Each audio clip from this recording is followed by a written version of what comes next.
November 8th, and we are getting ready to depart to New York and on to Athens, Greece, and we are going to sail on the ship from Athens down to Mahi and the Seychelles Islands off the east coast of Africa. Well, we made the first leg Milwaukee to Newark, where we have to get a bus now to Kennedy. So Susan's checking things out here at the terminal. I just completed check-in at Olympic Airways. So we've got about 2 hours to roam. Well, it's now after 7:30 and we finally getting on this plane. Well, we've now been traveling about 24 hours and we are now over Greece, getting ready to land in Athens. Won't be too soon for me. This has been a long flight, long day. Now we have landed.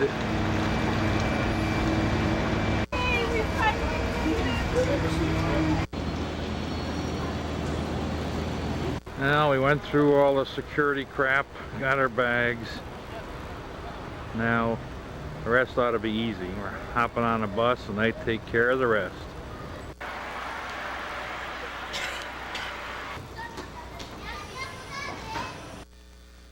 Well, we made it to the Intercontinental and to our rooms.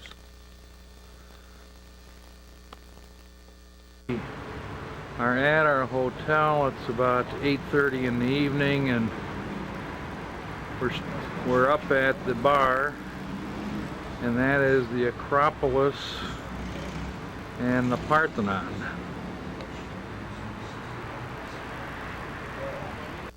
And now it's breakfast time. So we have good choices.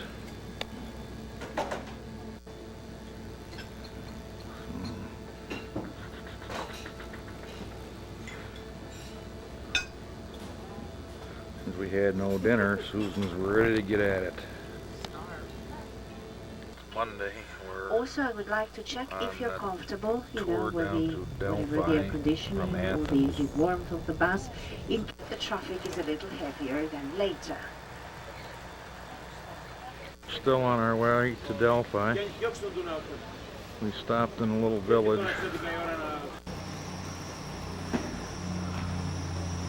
They make a lot of things from the sheep here. This is a shepherd's town, or sheep herding town. Well, now we can see the village a little bit better. There's a stone roof, or stones with tiles.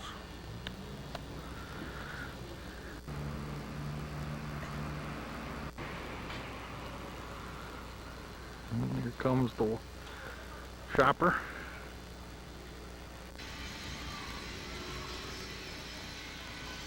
In the background there is a theatre. Can you see the theatre in the background?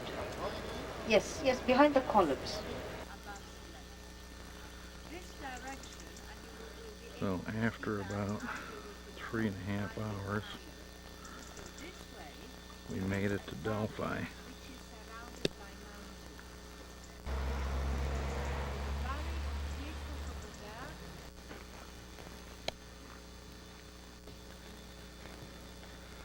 As I pan down here, this supposedly was the marketplace. All these columns, and if you can imagine there being a roof over this, and all of these were stalls in the marketplace.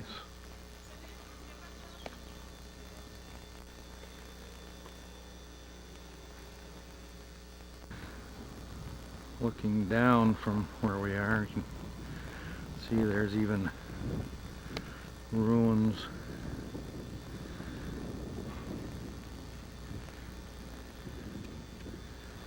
down to where we are, or from where we are.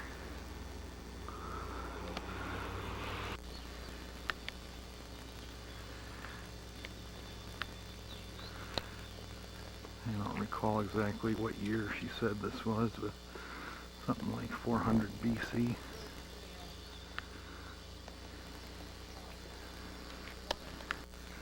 Stonecutters had to really work hard to cut these rocks that fit so perfectly.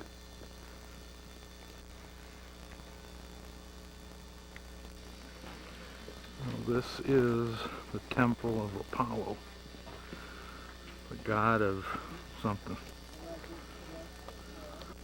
Still hard to believe that this stuff was built so many years ago. And there are some of the early writings. It says, think something. Situated above the temple of Apollo is the theater. And these are the seats of the theater.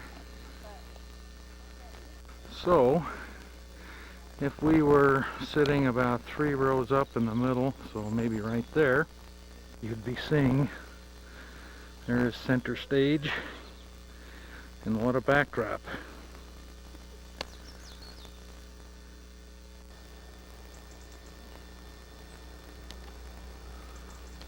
In the museum now of Delphi, and this is a sphinx. This is a Greek sphinx as compared to an Egyptian sphinx. And this is a statue they found of Apollo, made out of ivory and gold. And this was his sister Diana, or yeah, I think Diana.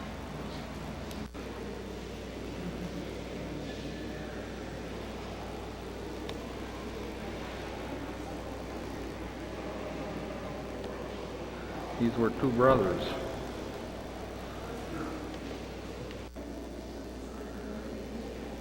These are some various pieces that were found here.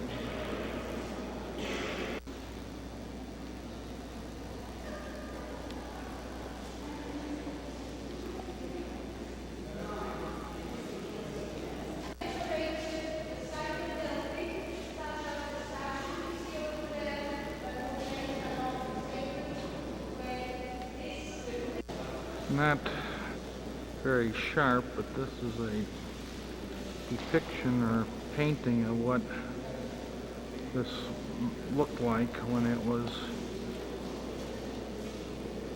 here, new.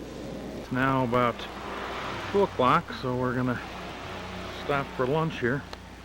This is a family restaurant. We're sort of sitting and having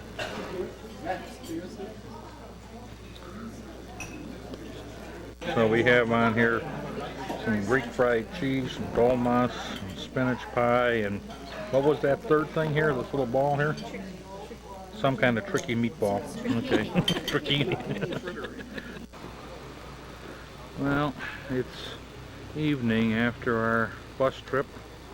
We're now down in an area of downtown Athens called the Plaka. And this is where you go and buy all your cheap souvenirs made in Hong Kong and China. Not far from the shopping, if we look up, we see the, what is this, the Parthenon and the Acropolis sitting up there. Well, it's Tuesday morning, and we just checked out of the hotel. We are going now to visit the Acropolis, and whatever's up on the Acropolis, which is the Rock and Temple of Nike, and the Parthenon. It is known today. This is the old palace. It used to be a monarchy, but in 1974, yes, look at the shoes. They're very, very special type of shoes. Yes, and to be handsome, by the way. Oh yes, the Pan-Athenian Stadium. It is the stadium you see to the left, and this is the place where the first modern Olympic Games were held in 1896. Now we're climbing up to the Acropolis, so we're partway up. And you see the city down below. Much, haze and air pollution. Now we're getting closer. This is absolutely amazing.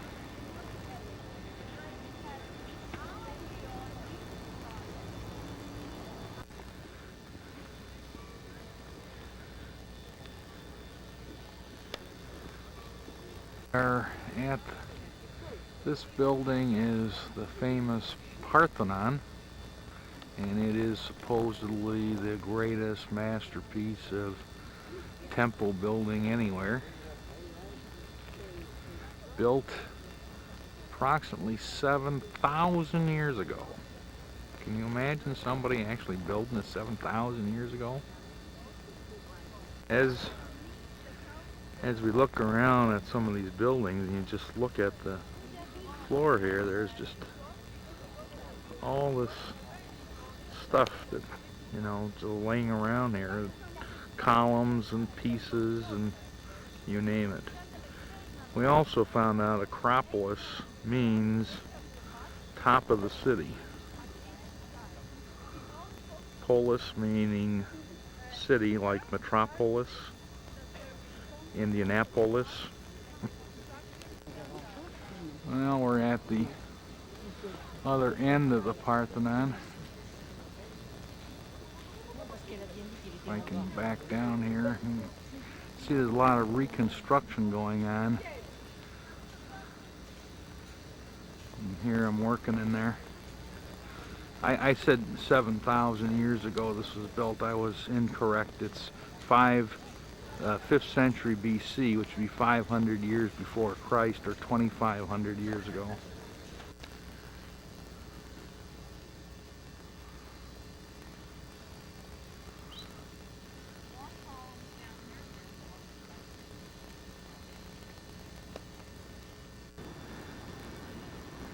So for some idea where we are, we're just pan over here and we'll look down from above here down onto the city. Greece has a total population of 10 million people, 4 million of which live down below. That is the greatest reason why you see all the pollution. Now this is looking down at the city from the opposite side of the Parthenon. We'll just pan around here a little bit. It is really hazy up here due to all the air pollution, but back there, and I don't know if you can see it in the picture, is the original Olympic Stadium where the first modern Olympics were held in 1896. That stadium holds 70,000 people, and it's all made out of marble. Kids are on an outing. Got their little bottles around their necks. And there are just a lot of cats everywhere that we've seen in Greece here. They're pretty cute kitties everywhere. Pretty friendly and tame. Go say hi to the kitty there.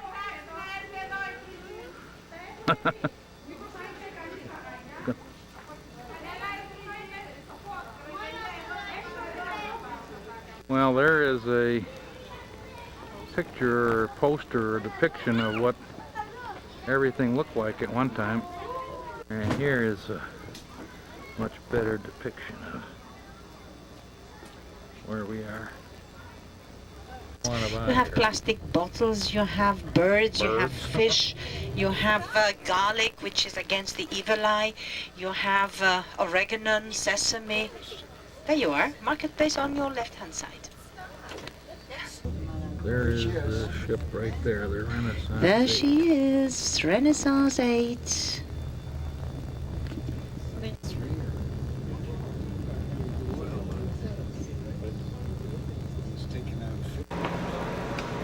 Okay, boarding time. Well, we just boarded. They said they will be heading up. Go ahead. Going for some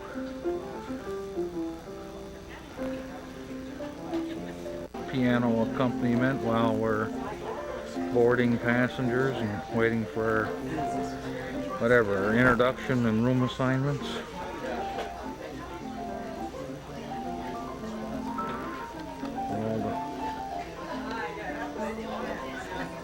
Well, we finally boarded.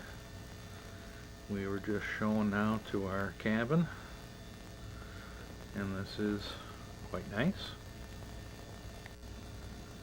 So Susan is checking things out here. So you don't have to change decks or anything, you just go there. And the crew will take care of you and take you to the right lifeboat. Anita, our cabin attendant, she will be here for the duration. She said she will take care of all of our needs. So, sounds good. Okay, so this is very nice. And I guess you have to have a bathroom, so a shower there. Looks more than adequate. And a toilet. Well, while we're checked in, we might as well just do some scouting around. This is what's called, I guess, the club. There's a piano bar or a piano. This is on our deck. The bar. Now we checked in. Now we're checking out the rest of the boat here, and looks like we'll be ready to depart soon. They just rolled up the gangplank. Now they're pulling in all the lines.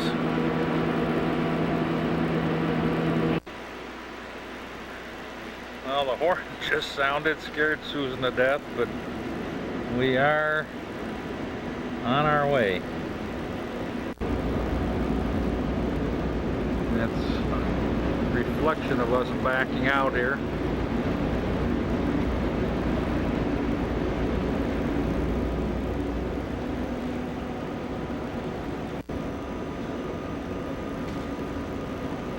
And we're clearing the dock, and I take it that there are other cruise ships down that area.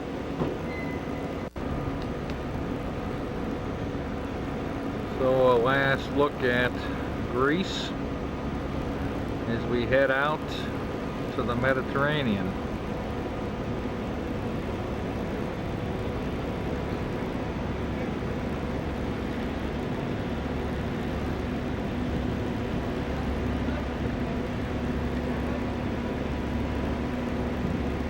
Sort of a level of the ship. We're on level 4, which is right in the middle, and our room is 422, which is pretty much in the center of the ship also. Now we're just getting ready to go out into the Mediterranean, and our first port will be Port Said in Egypt. Also, we left Athenia there. We're going to head south and head right down here to the Suez. Whoa! And then down through the Red Sea. We're going to go to Jordan and then Yemen down here somewhere. and go out.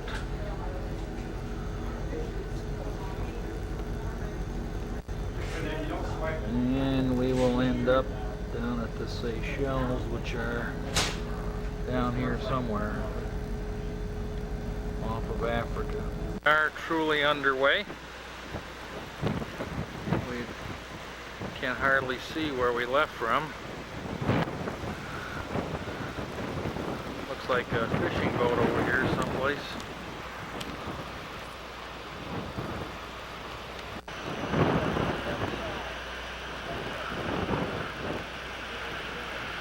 And we're on the aft part of the ship.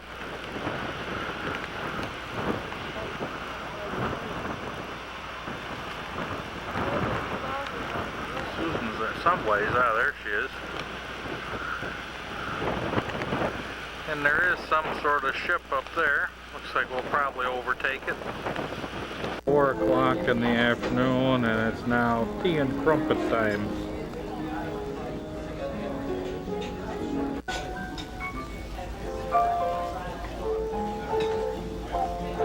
On board is coming to an end, and that they're all talking. I hope this isn't some sort of Iraqi ship over here, but it's been following us along.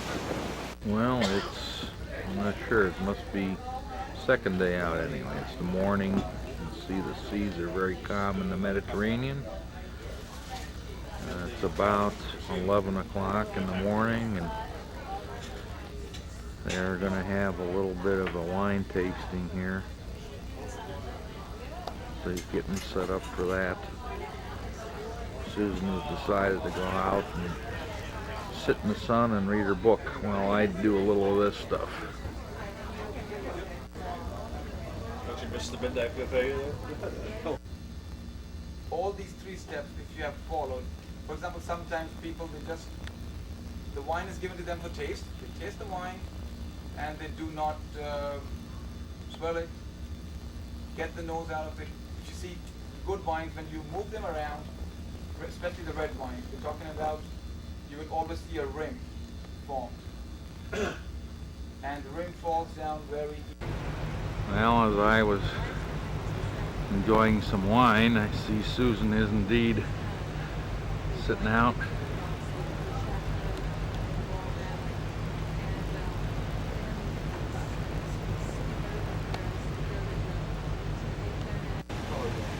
Now it's just before lunchtime, but it is absolutely a perfect day.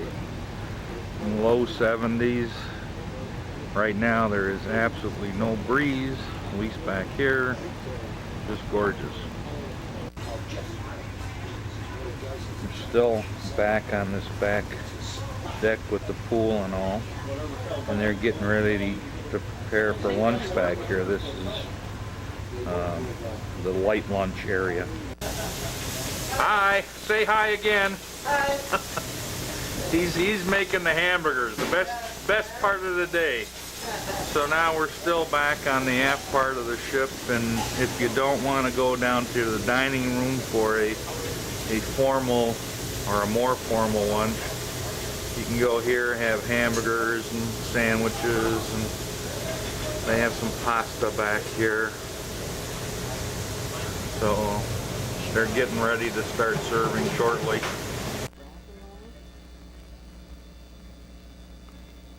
Well, it's nearly 6 o'clock. I think today is Thursday. And we are just coming into Port Said in Egypt.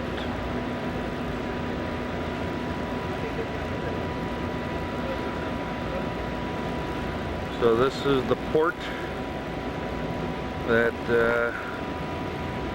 we wait for our convoy through the Suez Canal, which will be tomorrow. Ships only go one way per day, so tomorrow's the day going south. Loading some containers onto this container barge here. Pretty well stacked up. Well, it's now getting pretty bright, and if we look, there's a minaret from a mosque sitting right over there.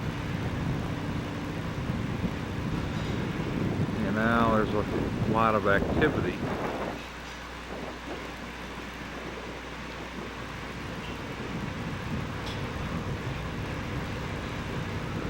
And that is that cruise ship there that pulled up just after we did, and there seems to be a lot of, can't quite figure it out, activity of these boats going back and forth. Ship, they're preparing in the back here for where they have the continental type breakfast, and then later they do serve scrambled eggs, buffet style sausage and stuff. But it's only a little after 6. Well, it's later in the morning. It's now about 8 o'clock. There are buses out along the boat here that'll take us to Cairo and then to Giza to see the pyramids. But, you know, also you got, there's the gangplank, and they're ready for you right as you come off. They got all kinds of goodies lined up here.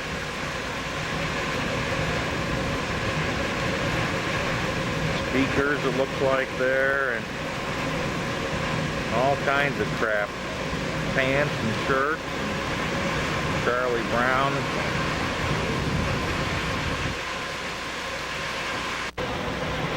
You can buy some shoes, Fila. We'll just go over here quick. You name it. Oh, there's some plates. I guess those might be water pipes, pictures, all kinds of goodies. Bus, we're on our way off to Cairo, and we will have a police escort the entire way for security. Found it So we are on at the bus side of the on Suez the way to Canal. Cairo. It was named too after a name we of have a a, very famous Turkish armed ruler. escort This front was and the back. Levi Ismail, and sometimes it's very high, sometimes it's very low. And we have a very nice thing here in Egypt, because some of the crops like cotton and sugarcane, the government controls this raising of these crops. 5 fidans will be a normal organization of this land, so everybody will have his share from the water, and everybody knows when he will irrigate his land, when will he deliver his harvest, and so on. And the farmers, they just live in small houses, in huts made out of mud brick. And nobody Well, lives we've there. arrived No. His into the bustling family, city of they Cairo. used to live here, and they leave Population it closed. here is They're not using 16 it. million. They don't want to sell it, they don't want to change it, so they're keeping it like that. Look at these.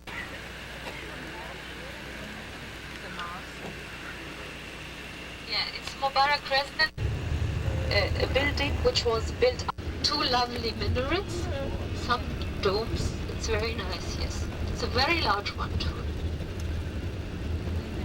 Some schools, the second, which was Still brought here from Memphis, 1956. On our It was way bought- to the put here, this place, from museum Memphis, to from see this old the capital. King Khatum and all that good stuff.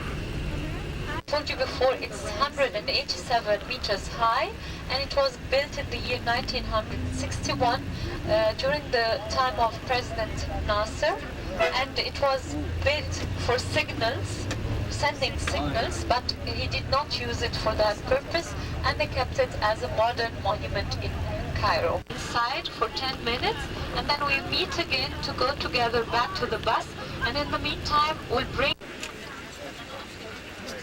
Crossing the Nile.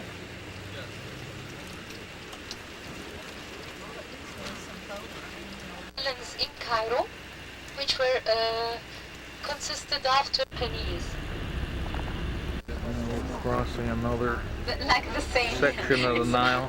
Again, the Bus that has a because they few don't have a folks in it. stand, they don't have a shop, We're so at they the come every day and put it area on of the floor American and University in Giza.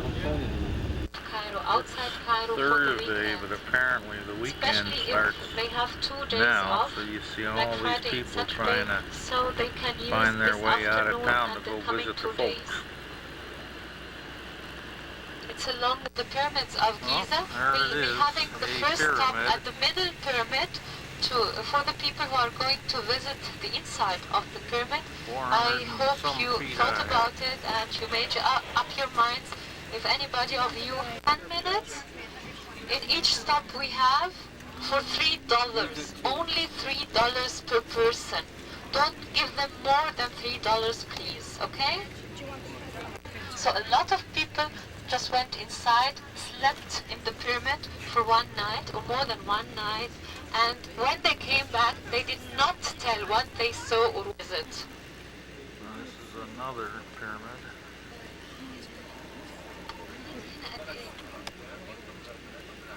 Till 4 o'clock, okay? There again is the largest of the pyramids, and we'll just sort of pan around. And there's a little pyramid in the background. We're gonna get the camels. Yeah, they're trying to get everybody to ride the camels here. So then there's another pyramid that we're standing right in front of here.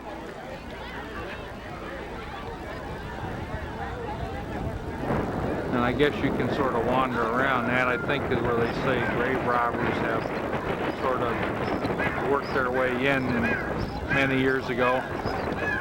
There's a kid throwing rocks at the policeman there. I don't know if you could see that, but he's now going to try and chase him.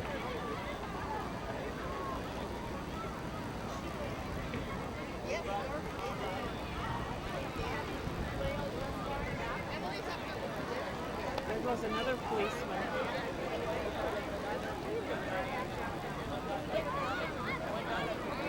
Now standing at the pyramid looking back over Giza. A little foggy, but we're certainly not very far from the city. Giza is like a suburb of Cairo. When the camels run. This pyramid, the one of the 3 smaller pyramids. They were meant to be for the queens, the wives of... Now there's some of the desert. I think that might be a donkey or something sitting out there, and might be even a Bedouin house.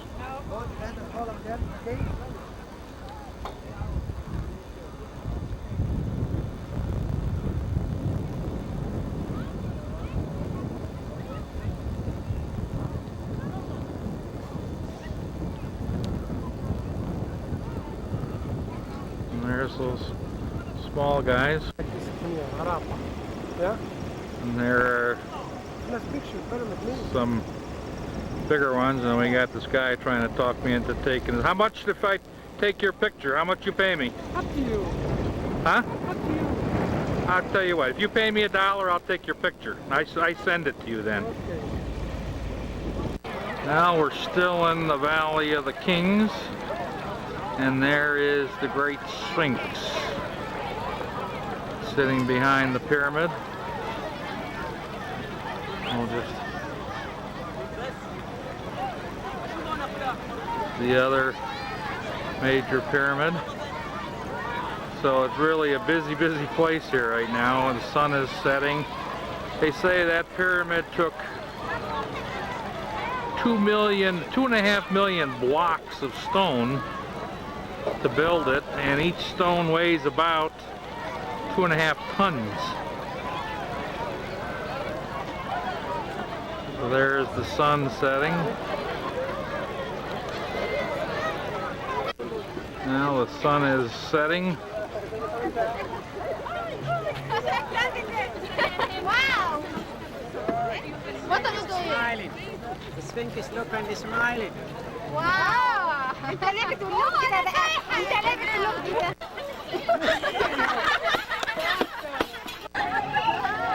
some reason, they really think Susan is something here. They've been pounding her all day here.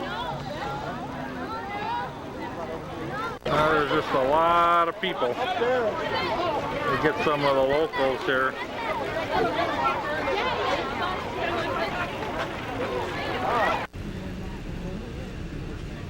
With a laser show, it is only covered in many languages: English, German, French, Spanish, Italian, Japanese. So it varies from one day to the other one. Getting ready for the sound and light show. We're on our way out.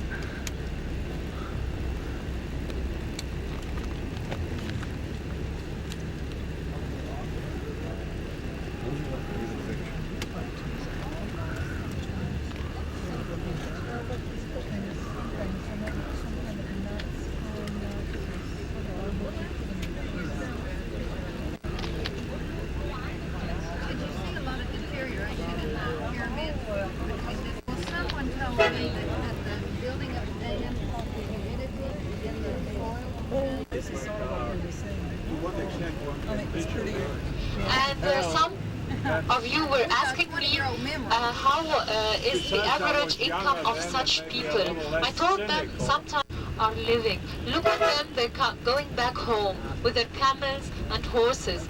Each of them owns maybe 6 to 7 animals. A camel and 6 horses or 10 horses, such a thing. And because of that, they have to maintain this lifestyle. If he's going to have a Mercedes and if he's going to wear European clothes, he won't be able to stand there at the panoramic view.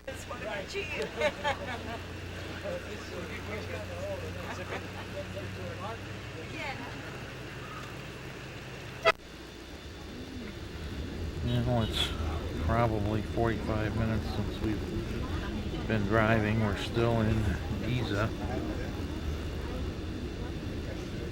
So these are some of the shops, and the traffic is just atrocious. I don't think I've been any place where I've seen this much traffic so consistent.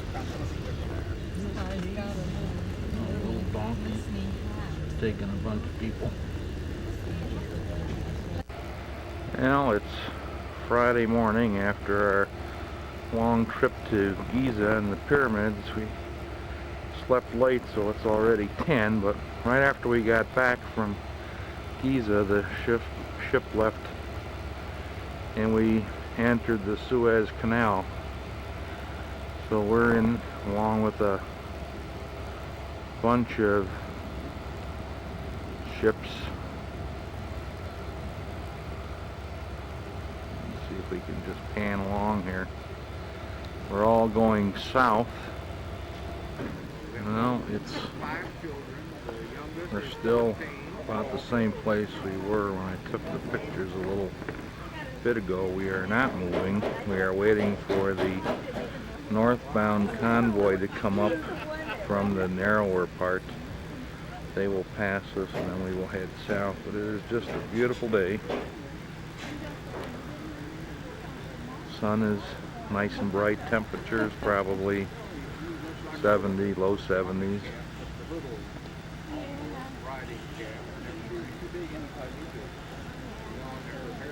Susan's reading.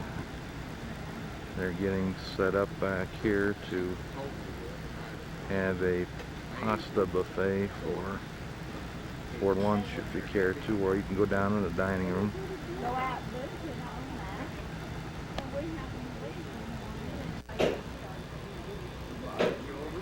Now the crew is always working and fixing, and here he is painting a little of the silver paint. They're always doing something, trying to keep up the appearance of the ship. They do a good job. Well, they're now getting ready for the goodies.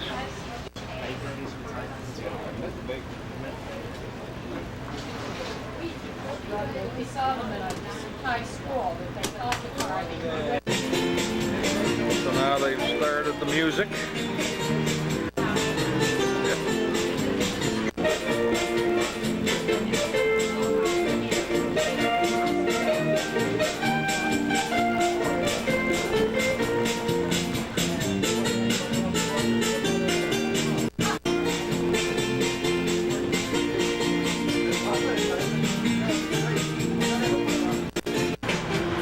It's now lunchtime, so Jim is helping himself to his favorite, salad and pasta.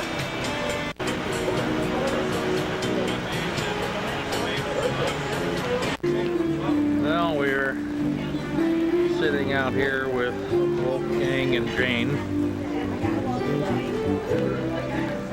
Going on 1 o'clock here, and we're just now getting underway.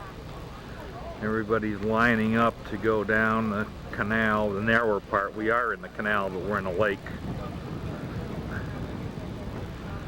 So everybody's lining up. That's the Sinai Peninsula over the little piece of land back there. The Aegean, and we believe that's also owned by Renaissance. In fact, that was one of the cruises we looked at. We're actually coming to a narrow spot. See, 2 ships.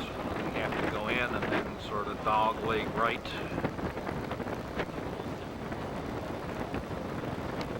Two of the ships behind us.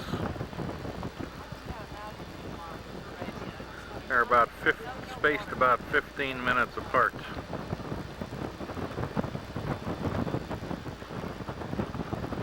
This one, well, it wasn't just 8, but it was something I don't remember.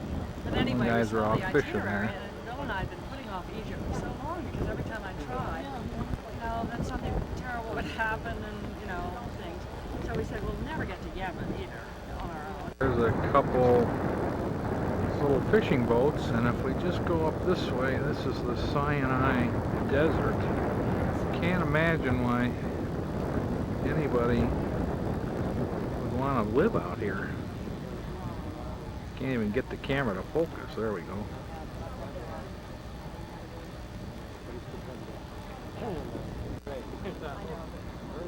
Well, there's those fishermen. They are making a racket.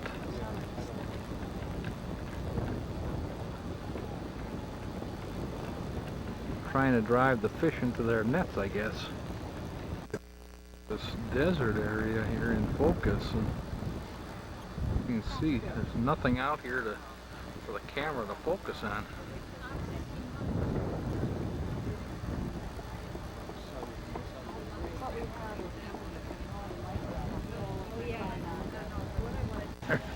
Middle of the damn desert, and there's one of those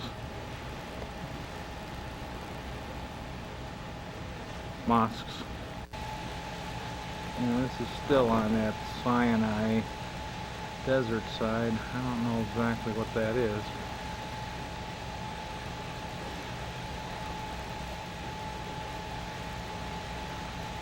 Now there was a war here in '73, and there was a lot of damage done. Military base or something here. I don't know if we'll be able to see. Oh yeah, you can see the soldiers up in the tower.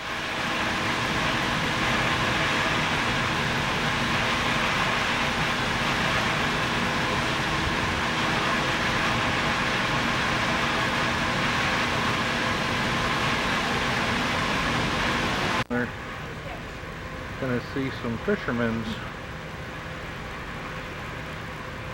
and some military.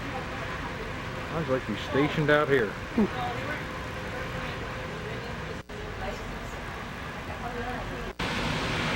Get that out of there. Coming down with his flock.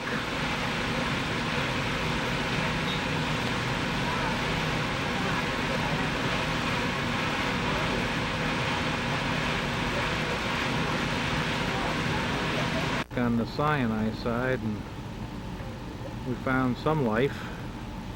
Looks like a town back there. And right near the water here, a mosque.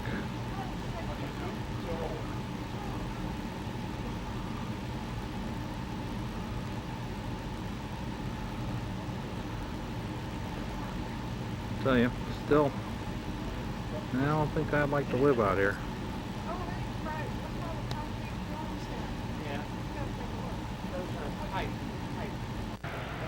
Dredging ships that keeps the canal open, and what they do is that when they dredge, they pipe the muck, the sludge, through this pipeline to behind there where it's discharged, and the clean water then drains off and drains back through these pipes here, and all the muck is held behind.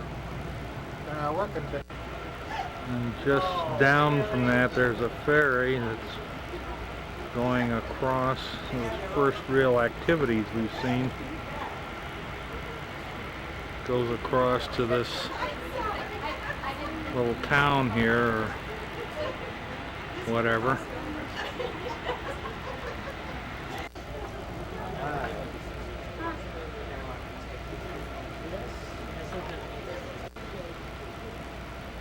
There's a view of the desert.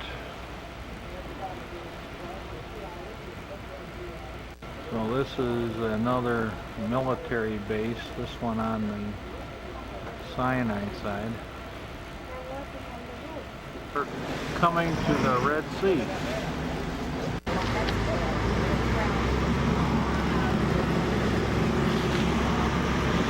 So this is the city of Suez. We thought it was a little town, but has a population of 12 million.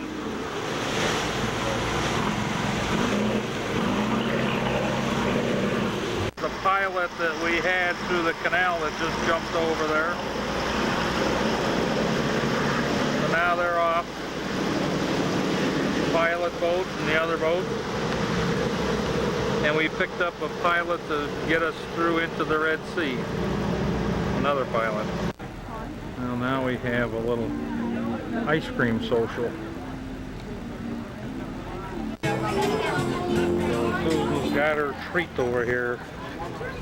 And all kinds of toppings and fruit. And then they have the usual sandwiches and all that other stuff, but for tea time.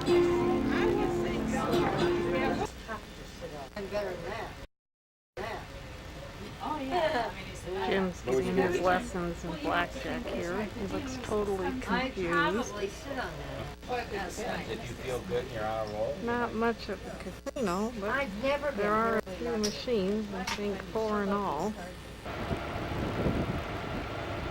Sun is just rising. And we're just now coming into Sharm el-Sheikh. Someplace down in here.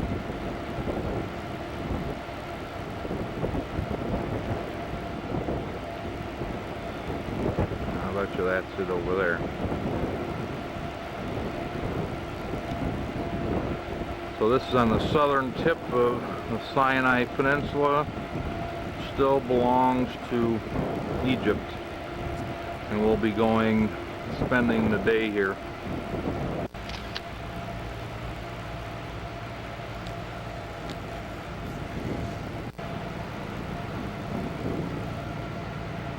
Mountains here are quite interesting, I guess, looking at them. Today there are 2 shore excursions.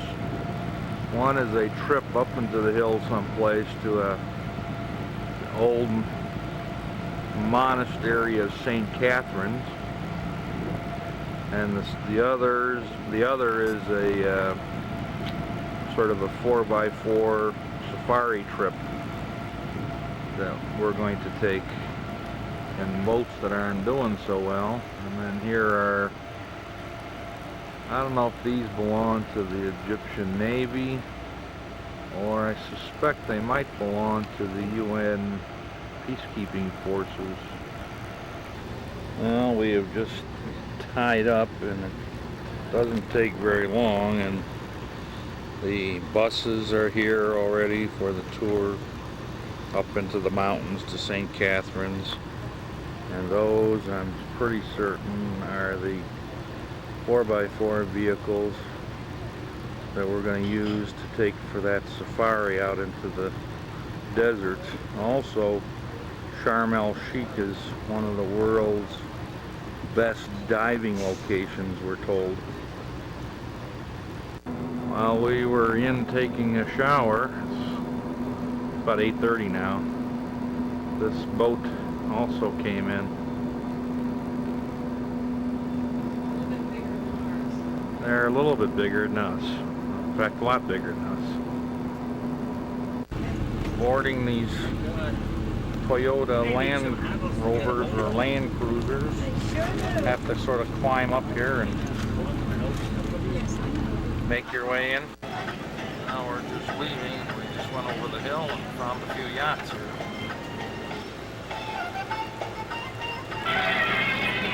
Out in the desert, we gotta make some sort of checking point here.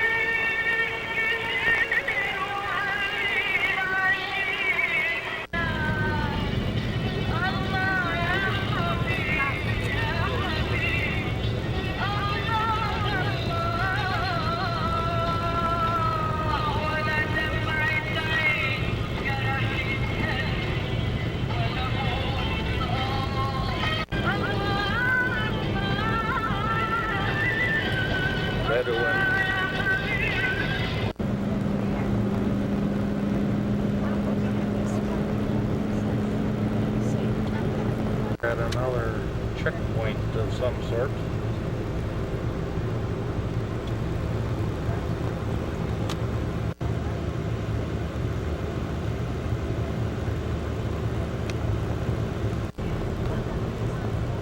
Well, we made it through.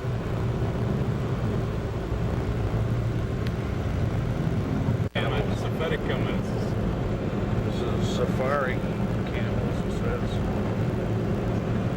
We're now getting off the road and going out into the desert.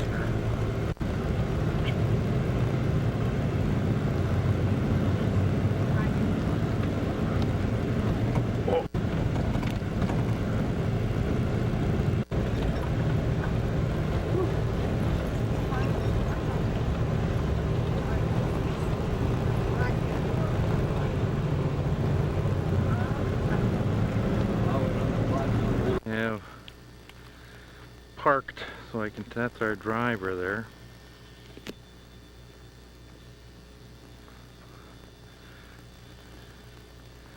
And we're out in the middle of nowhere.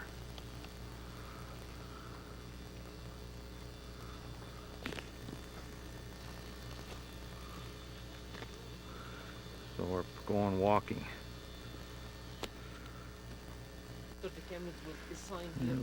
Bedouin family.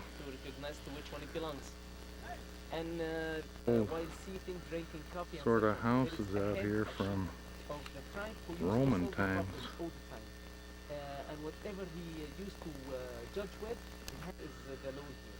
She's coming with a vengeance here. I don't know why. But comes with the rest of the family here. The government even some themselves. So we'll see what they're selling here.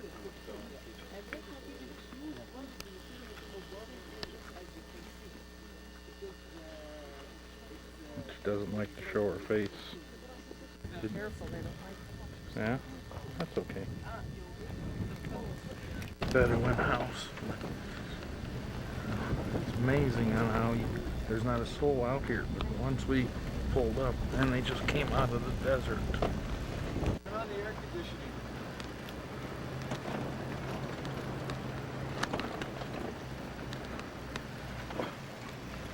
These are safari camels again.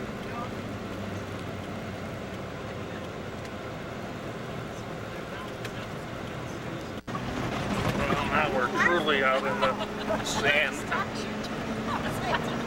Sort of jumped ahead of our convoy, so we're out here waiting for them to catch up to us.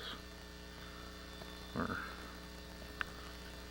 partway up one of these hills, and where they're coming is back into here.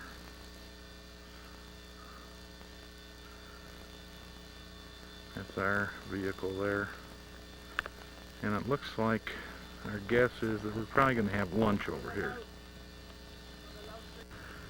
So we're up pretty high here, standing on top of a big rock, looking down into a valley, and there is an oasis.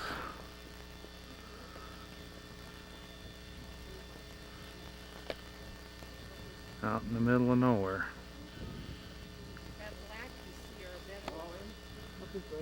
There are Bedouins out there.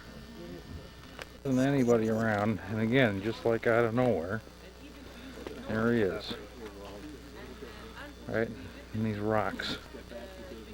Going across the desert here, so we don't get stuck.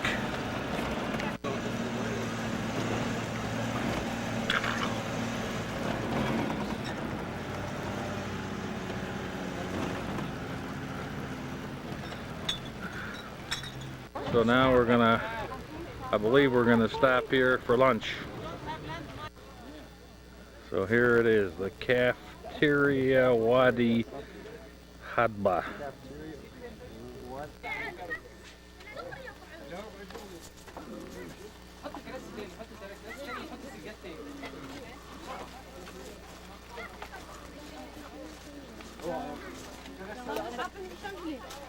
So there's lunch.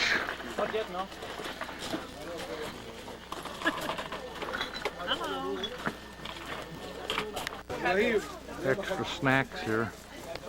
So Coca-Cola and all that good stuff.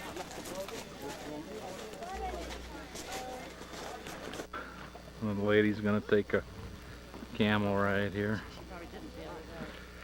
So it's pretty neat out here.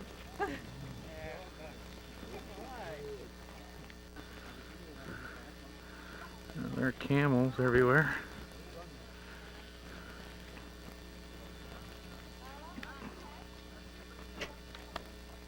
Well, we came down off the mountain and we're at the Red Sea. We're in the town of Dahab, and we stopped at this Novotel to do a potty stop. So after all the bleakness, you can look around and there's flowers and green grass and all kinds of stuff. And they're all trekking to go to the bathroom. So it's really surprising on how pretty it is here.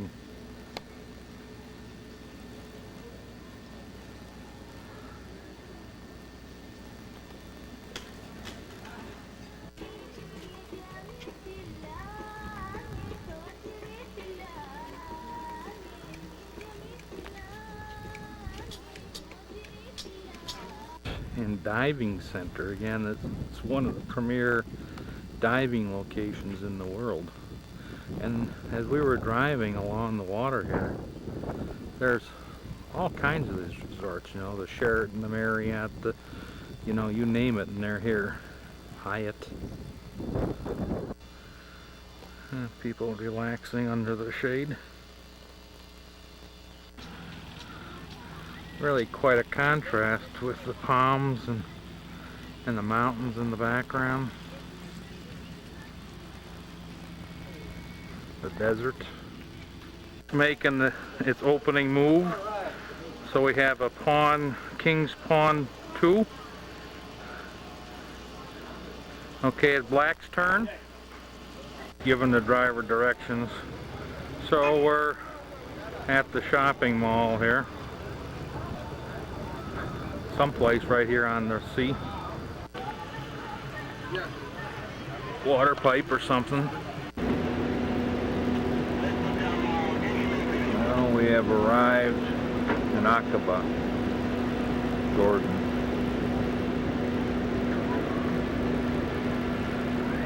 A finally tie us up, tighten up all the lines. That's going to go out the bow, and it just tightens us up onto the shore fleet. Comes a tugboat that says, "To Your Majesty, Happy Birthday." Must be the King's birthday, huh? Must be. So I would think it's King Hussein. And as I can see in the door there, the guy driving the boat here has got a turban on. You don't see that every day. Well, I don't know where he went to now. This is our ship here as we're docked in Aqaba.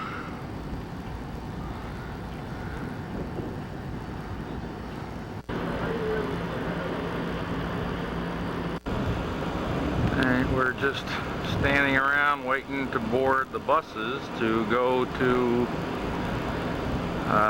Petra. Okay, wave. Say goodbye, we may never see you again.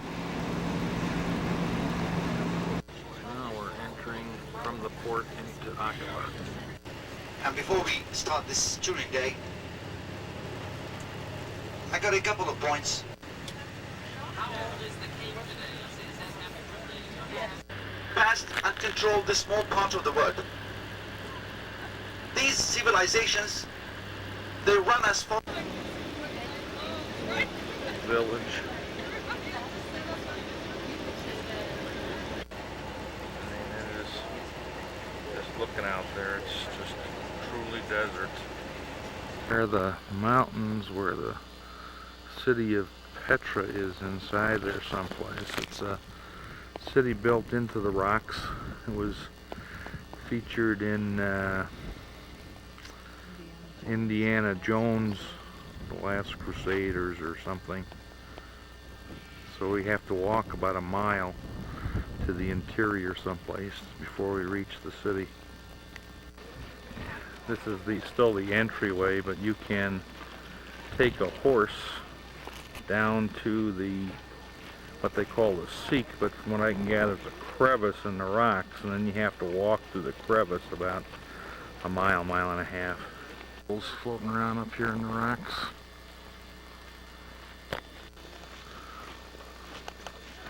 So we're walking down.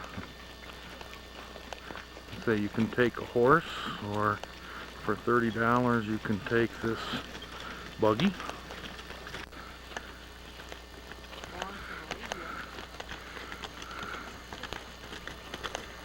Now we're coming to the actual, what they call the Seek, or the crevice that we have to go through.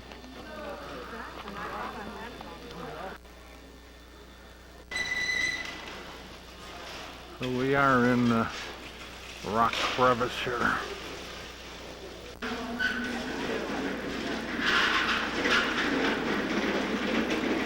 This is a white tree of some sort growing out of the rocks.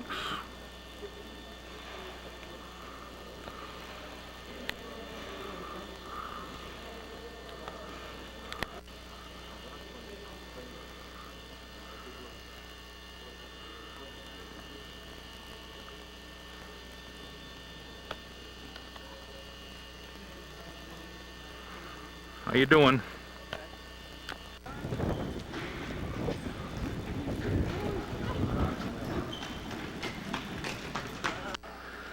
Well, we're walking along here, and there must be something because everybody is pulling up to take pictures. Oh yes, as we come through the rock, you can now begin to see the city back there. Isn't that amazing?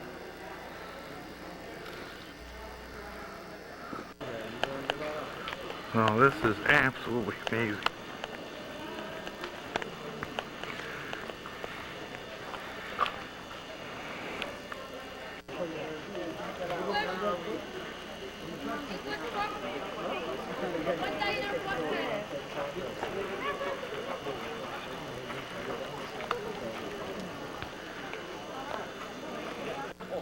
This is that entrance that we just came through.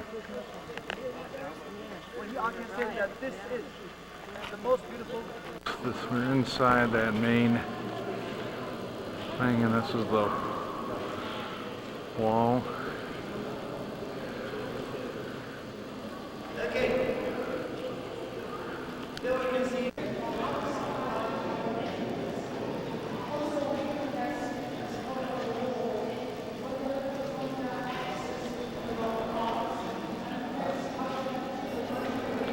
Walking, and there's some more of the city down below here.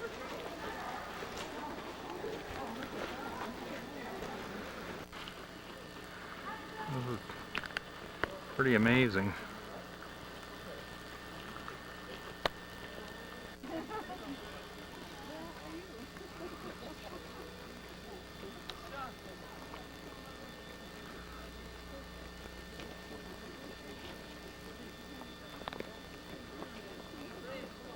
You know something? By finishing our guided tour before the others, this will give you the chance of some physical performances and plays. It was not for gladiators. The auditorium can accommodate around 3,000 spectators. The old wall of the stage, which is completely destroyed now. But that old wall where it was...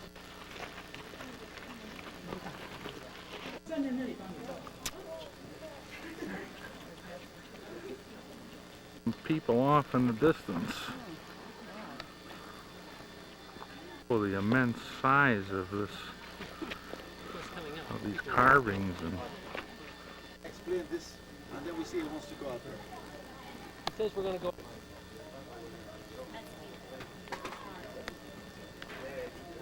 a poster rug of King Hussein, King of Jordan.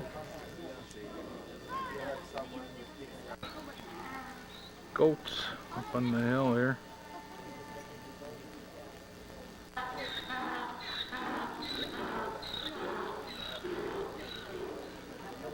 Some of the animals you can rent here. Rent a camel. Smoke a camel. 11:45. He's announcing. Prayer time. Okay. He's trying to make love to the mayor. What? Back to our ship from our tour to Petra, and it's I just thought I'd take one quick panoramic view here of Aqaba, which is just, it's a nice city. They are good friends of Saddam Hussein, but they don't agree with what he's doing. So they were good trading partners with Iraq, and Baghdad is just over that way, a couple hundred kilometers. It's coming on evening in Aqaba. Very nice city. Lovely evening. Temperature is probably 70, 75. Relaxing out on the deck. There is that other cruise ship, the Minerva, and that'll be picking up passengers tomorrow. And there's our friend, the Switzerland, that's been. Our line handlers are getting ready, and I guess we will pull up here somewhere. Then we're going to take a bus for about 3.5 hours to Luxor to see the Valley of the Kings. Now, about 9:30, we are off on our bus, just like the one ahead of us, traveling through the Sinai Desert, going north and west to Luxor.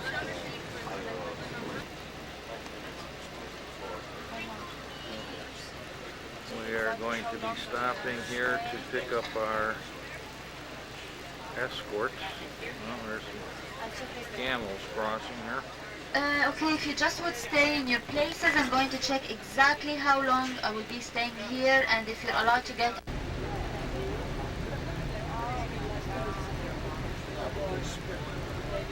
As soon as you stop, they come around and want you to buy a camel ride.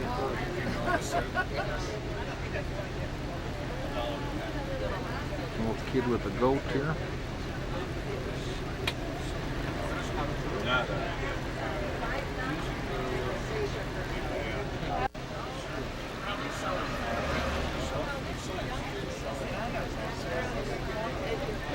They want you to take their picture.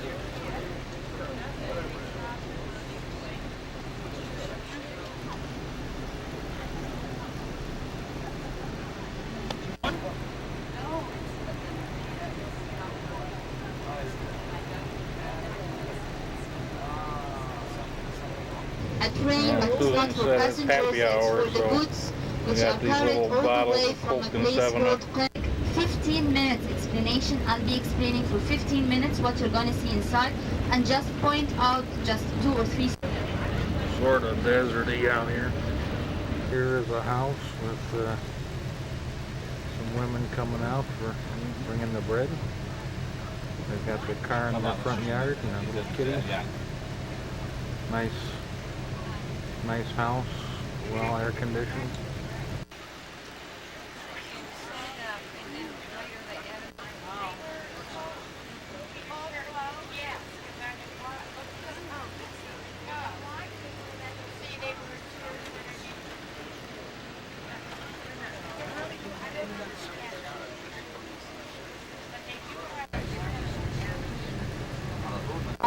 Although the widest part of the River Nile is if you have a cruise from Luxor all the way to Aswan, very near.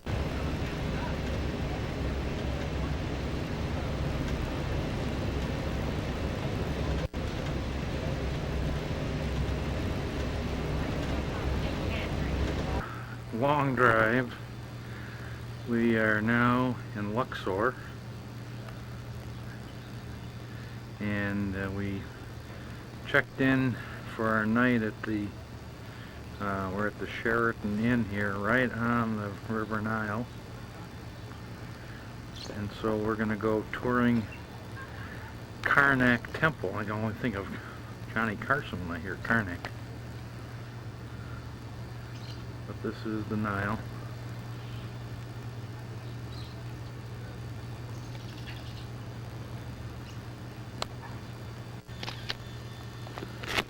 Weird. It's 19 now. I don't think you would have taken it. Finished our lunch here at the Sheraton, and we'll look across here. That mountains are over on the east bank, and we just heard now that this morning earlier on the east bank some terrorists apparently killed some tourists or some people. So that's why we saw all the people with guns this morning for protection. Entering the Karnak Temple.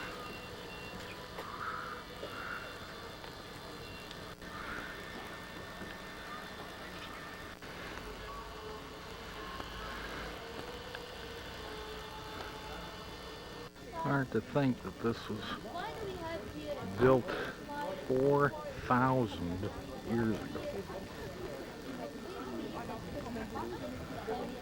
Every place you go is incredible.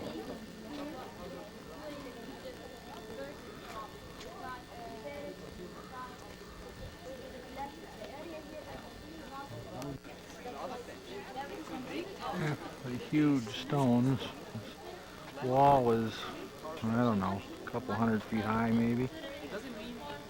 You'll see the people in their Susan there. Stones are huge.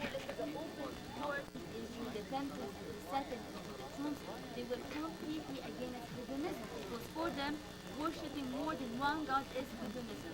So they start destroying all the statues, they start destroying even the figures of these gods and goddesses.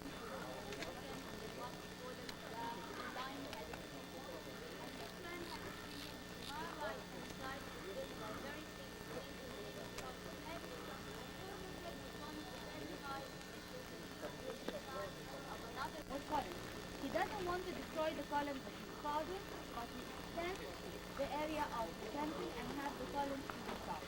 So if you just stick to the very original construction, construction of the temple, he had columns in the middle. When another king came and he wants to add more contribution to the complex, so he had the columns to the side. Okay? Move over there. You can stop and take pictures.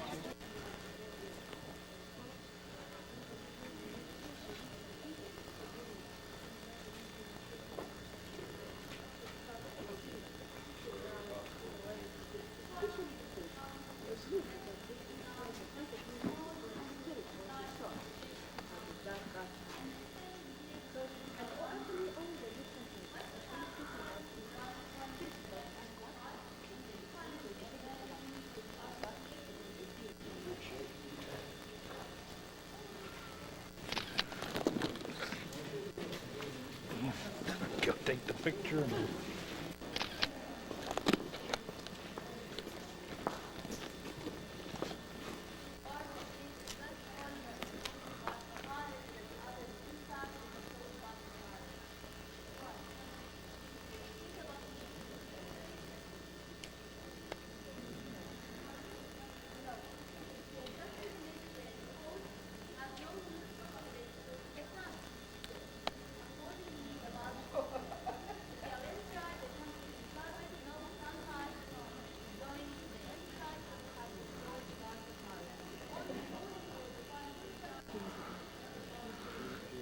Amazing how huge this is.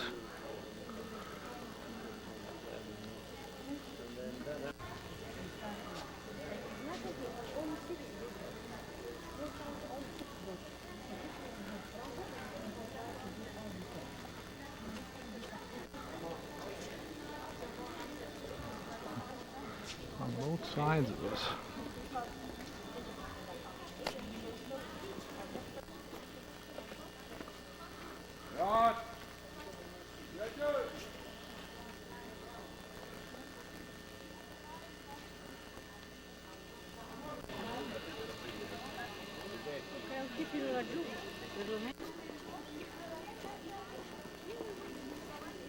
I asked how long this temple was, and I don't know if you can hear in the background, but they're calling for prayer. But she said this temple was 10 kilometers or 6 miles long in this one direction. I don't know how the color will come out on this, but if you can see on this ceiling, these are the original colors that survived for 4,000 years.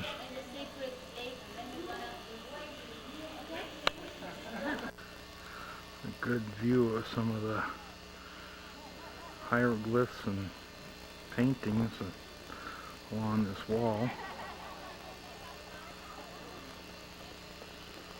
And we can look back at part of this temple where we were.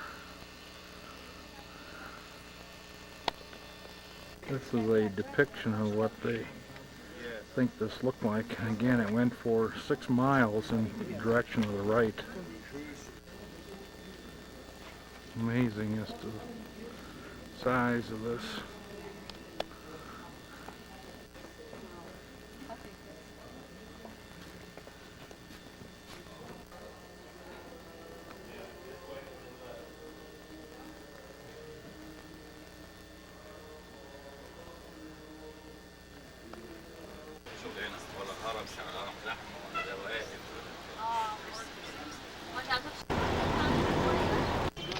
This is the Luxor Temple.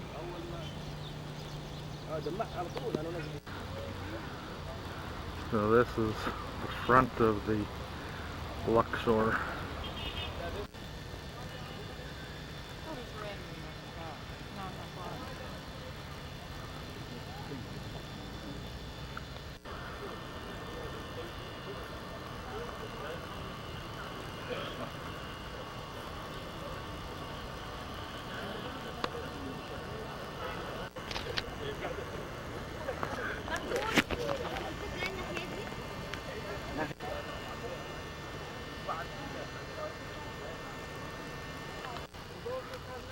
buses will be the...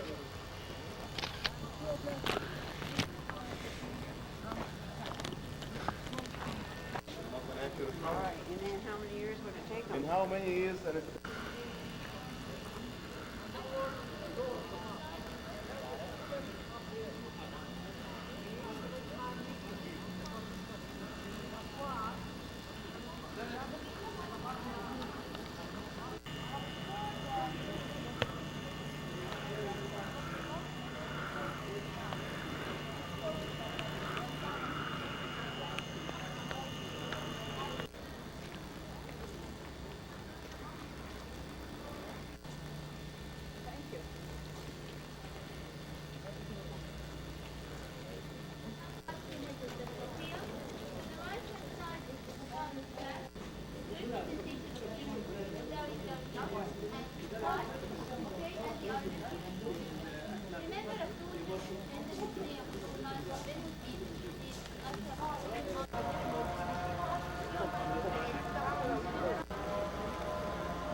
Now you can hear the call to prayer from the mosques.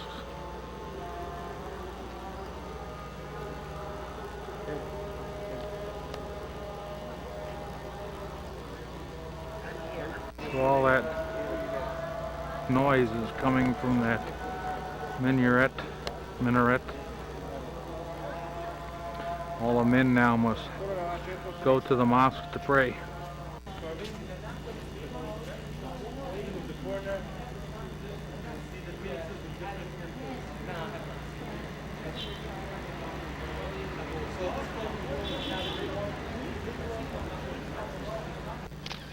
Snapper.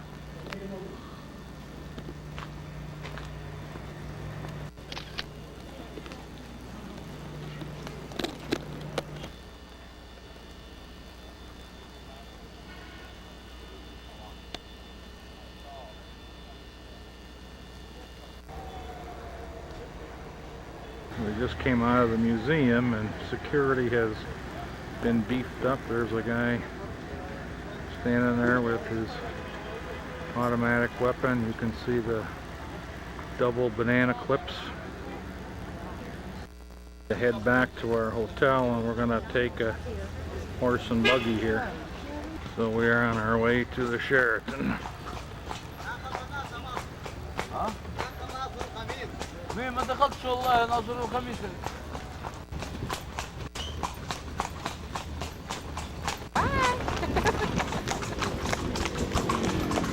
So we're flipping along here right at along the Nile. Yeah. Good? Yes. Very good. And there is the Temple of Luxor, where we just came from.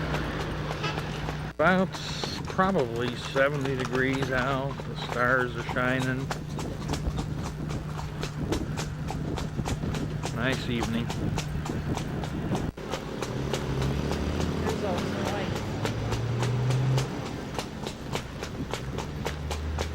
Palm trees are decorated here. The Winter Palace, and we're gonna go have lunch there tomorrow. It's a very old hotel in Luxor.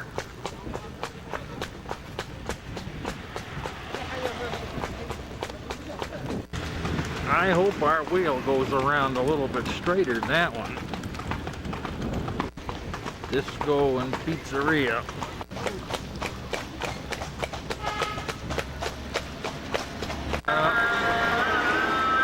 Time for prayer again.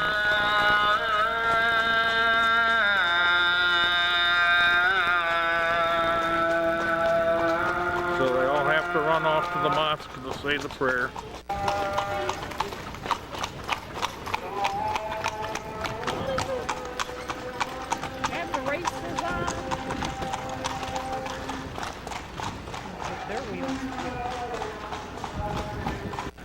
At the hotel, we are having a buffet.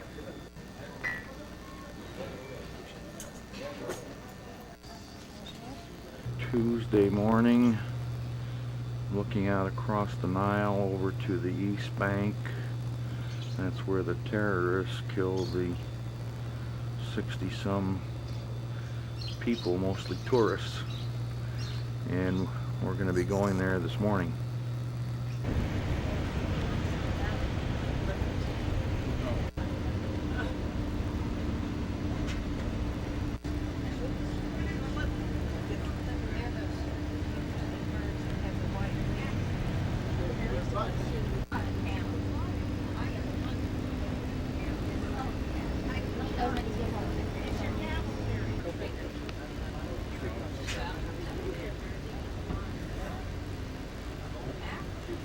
Sitting on his throne with the members of some of his royal family to the right and to the left.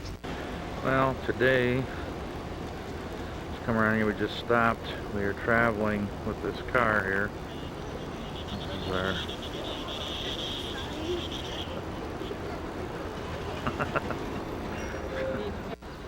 so we are now in the Valley of the Kings and Queens. And a lot of these tombs and things are down this way.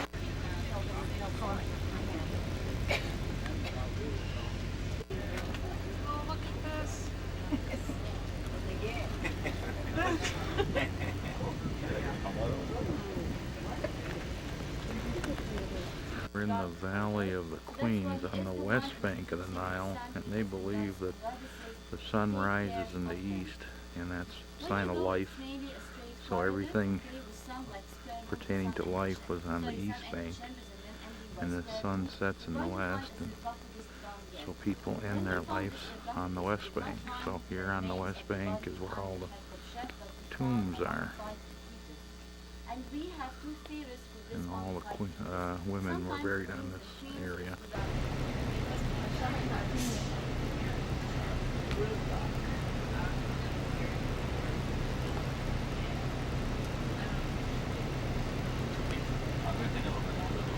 These trucks with the soldiers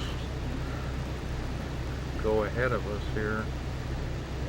Now the president of Egypt is coming here to assess the situation. And you can see the military trucks that we have. It's a local taxi.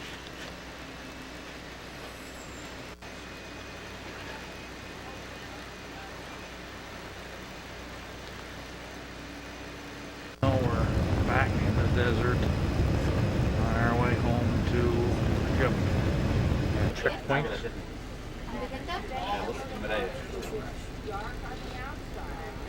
Thank you. So here we are. Come on, stay focused.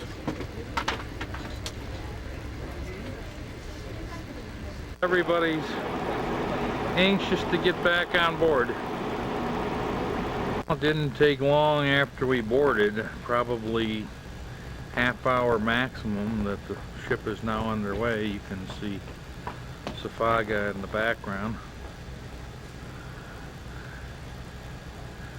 And so we're off now to our next port of call, which is 1,100 miles away in Yemen. So right down at the end of the Red Sea. So we don't forget where we've been. We started out at the top, at the left, Port Said, went down through the Suez Canal and out into the Gulf of Suez, and then right at the very tip is Sharm el-Sheikh, of that little peninsula, and then we went up the Gulf of Aqaba, right to that very end, to Aqaba, Jordan. Then we came back down the Gulf of Aqaba, and just below where this map stops, we went to Safaga, and then up to Luxor. Wednesday, and today is a sailing day, so we're sailing south down through the Red Sea, and it'll be a couple more days when we get through the Red Sea to I forget where we're going now. Yemen, that's where we're going. So nothing out there, and it's about 85, sunny. So another picture of where we are going. We're now coming down from that Sinai Peninsula, which is up there. We're traveling down the Red Sea, and our next point will be right at that tip, Yemen, and then we'll come out that Gulf and down into the Adriatic or Arabian Sea, down to the Seychelles. Found out what we need to do the next time. Yes. See, this is Don and, is it Don and Mary Ann? Mary Alice. Hirsch. And they have a really nice balcony here where you can sit out any time of the day, any time of the night. Well, we're taking a tour of the bridge.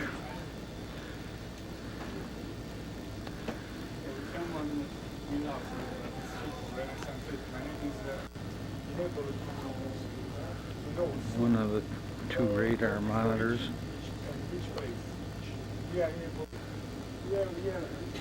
So here are the throttles. So engine RPMs forward.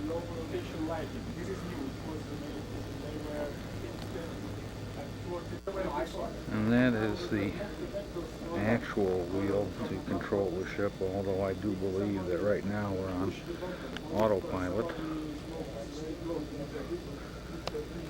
So this is the GPS or ground positioning. Kind of tells them or shows them visually where they are, and it also gives speed and course and all that information coming from the satellites. Sitting in the Casbah here.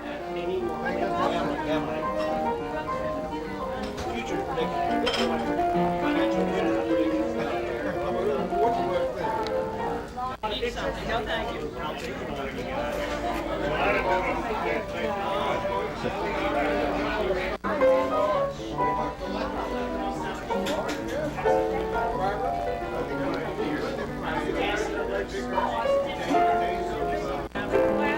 Yes.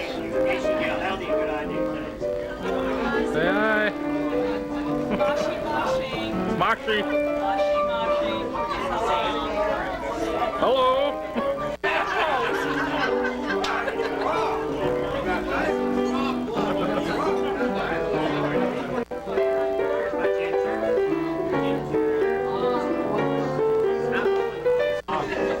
Tourist with camera. and Barbara hasn't dressed here.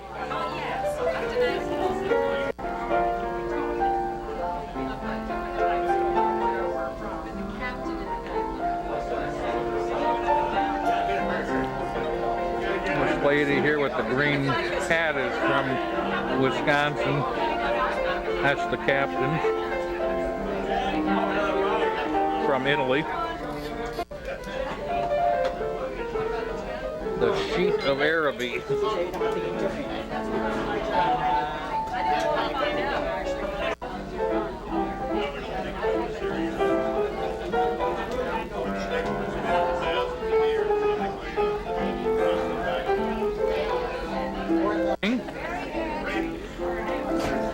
You look good.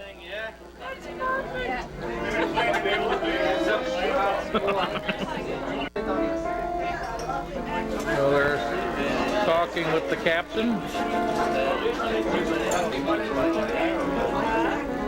Some of the Arabian food we're going we have the pasta, the onions, the chicken, the shrimp, and the feta cheese system. Oh yeah.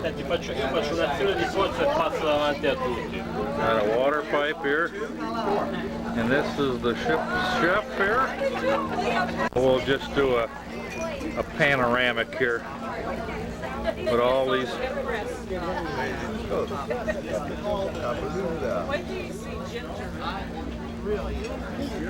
Oh, this is our table.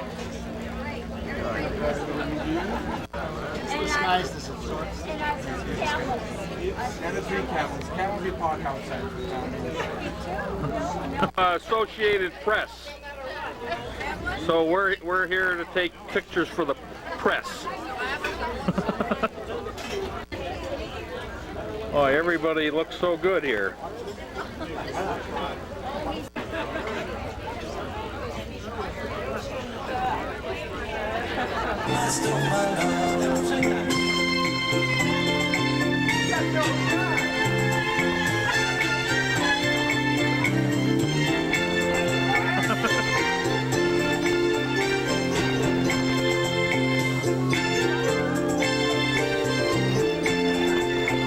Mustafa, ya Mustafa, esime wana srce.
are calling, stimulating like a stream. When you were looking for the vision, and then the one won't you run? Sweet big Gonzales, why don't you come home? Sweet big Gonzales. Well, it's been about a day hiatus since I took pictures. It's now Friday, and we're coming down to the southern tip of the Red Sea. You can see the X there. We got Ethiopia off on our starboard side and Yemen off on the port or left. We'll be coming around that corner and stopping at Yemen in about 10 hours, or about 7 o'clock tomorrow morning. Well, I'm not sure what day it is. It's either Friday or Saturday. We're now off the coming into the port of Aden in Yemen. This is a little island. Took our pilot on board, who's required to take us into the port. There's a lot of ships, and I think most of these, from the names on the sides of the bow or the hulls, are Iraqi ships. Our friend Saddam Hussein, and I don't know if they're inactive, just sort of parked here, or if this is one of the places where they can sell oil, or I'm not sure what here. There's a sunken ship in the harbor, and they told us very explicitly that we are not to take photographs of anything military because they will arrest you. So there are some military ships. A little different kind of boat.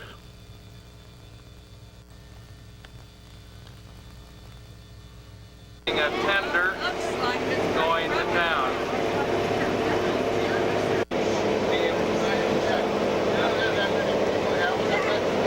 Cleans up the streets. Our man cleaning up. Department of Ministry.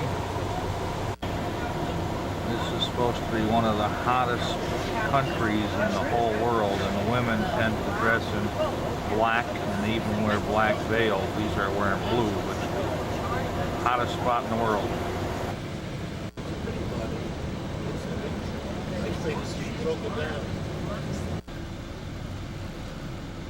But Merchants are still claiming little back there. So this was occupied by the British until the 50s, when they declared independence and kicked the British out. So this is the British fortress, and then we have a guy sitting up here with some sort of gun.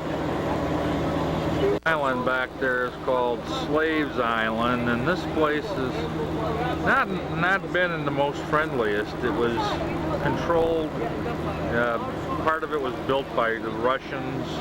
The Chinese had some influence here.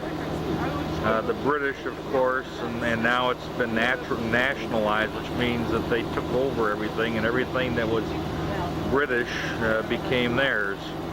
So and then they went poor from there. And now they're starting, this is some reconstruction here. They're building one of their first newer hotels in front of me here.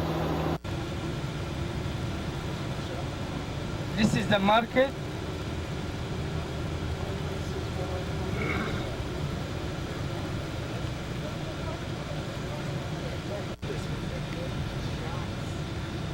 Streets. We're sort of downtown. Little garbage. Little goats.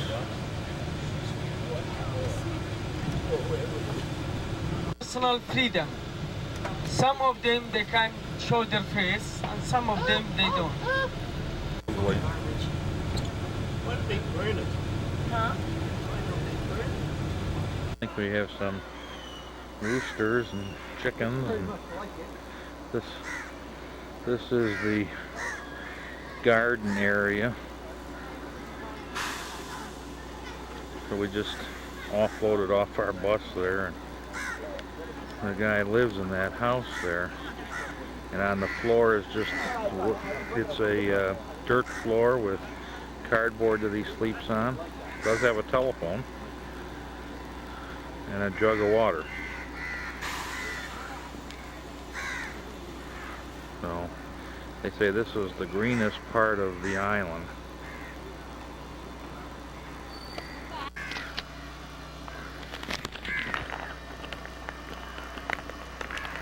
One of the many cisterns around that hold approximately a total of 20 million gallons, and this is where they collect fresh rainwater when it does rain. And this is an old Arab temple, and again looking back at some of the housing, not a very prosperous people. So as the water rushed down through this mountain, it would flow into the cistern, and then as I just go along here, there was another cistern, and then it would overflow on down to the next cistern and so forth. For collect about 20 million gallons. Cisterns went on down this way, and the water went on to the sea. So the use of these cisterns dates back to the year 1 AD, so 2,000 years.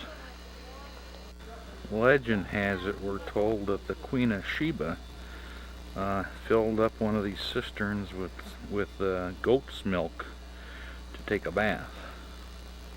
Don't know if it's true, but that's what they say. There is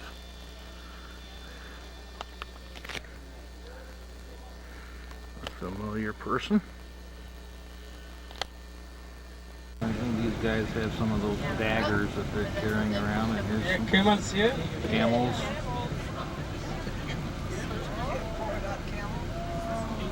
And looks like they're coming to the marketplace. See the bananas. Oranges.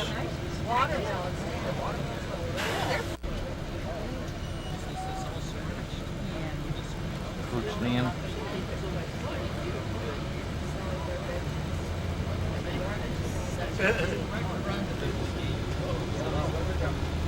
We are on our way to a mosque. This will be our first visit inside of a mosque, and I think that's going to be it over here. So we're coming into the mosque. Take off your shoes. And here are some tombs. Very interesting. I'm not sure what all this is, but it smells from a lot of incense. And I don't know what those little things are, caskets or something. And we'll look toward the ceiling here.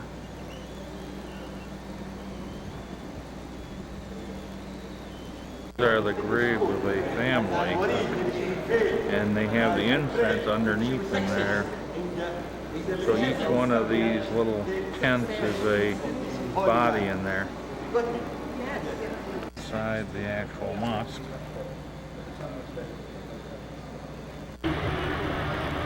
Like they're playing a little bit of pool outside.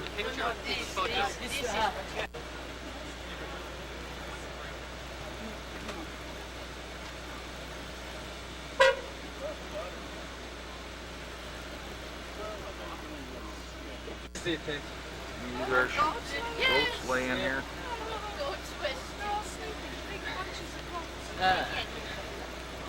This is now it is a branch. Before it was the main quarter, the quarter office, but now it is a branch. At the museum, it was before.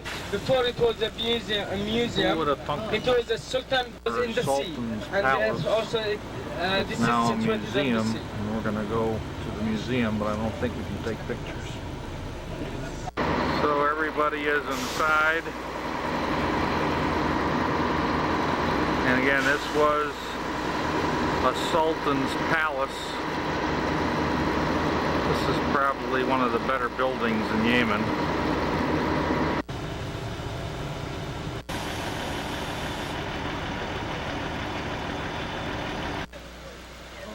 Nobody can steal. But sometimes municipality, they charge him for Walking was home, there's approaching fish here, over here. and it stopped. Fishermen came to eat, and Fishing. The fishing village. Now we're sort of back at the market, or a market.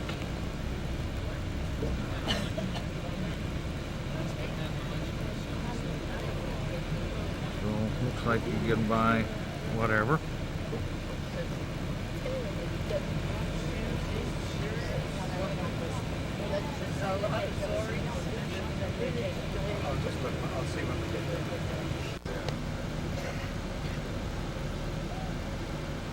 All kinds of goodies at the market.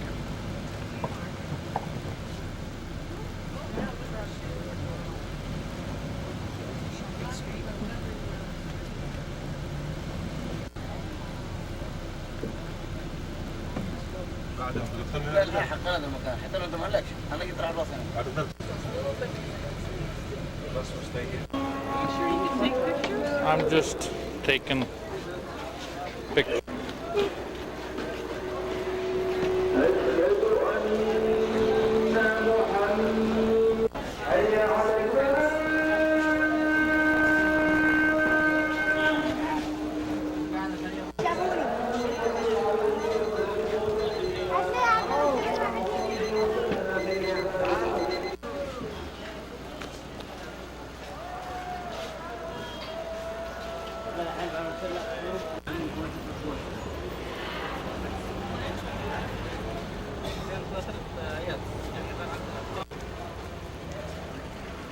Okay, so they found some nice materials. Here is a little bit of a camel.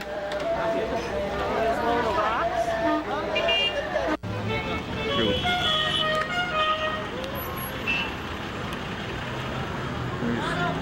I'm gonna do a little shopping here.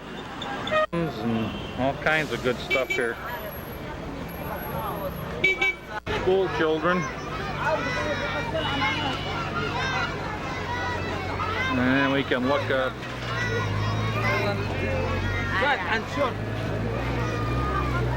And there again is our friend the camel. Busy little corner here. Yeah, every time a car comes by. Now it's prayer time.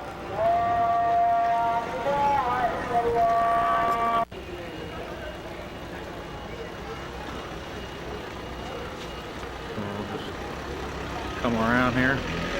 Market's going to be closing at 12:30. One thing that we didn't get was a substance called cat. It is a greenish leaf, which is a mild narcotic, and they buy bunches of cat and then they go home and chew on it and get spaced out. So I didn't know what to buy, so I didn't get any. So we're now heading back. Maybe. We don't hit anybody. I'm gonna go around this corner now. Oh, here's two colorful ladies.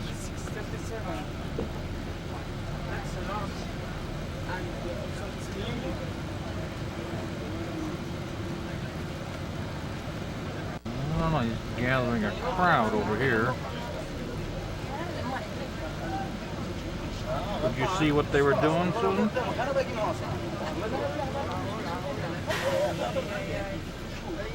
This shopping street that we had just walked down. Oh, they made a move here.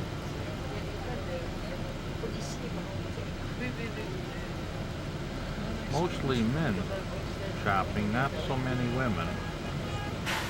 Kitty's going home from school.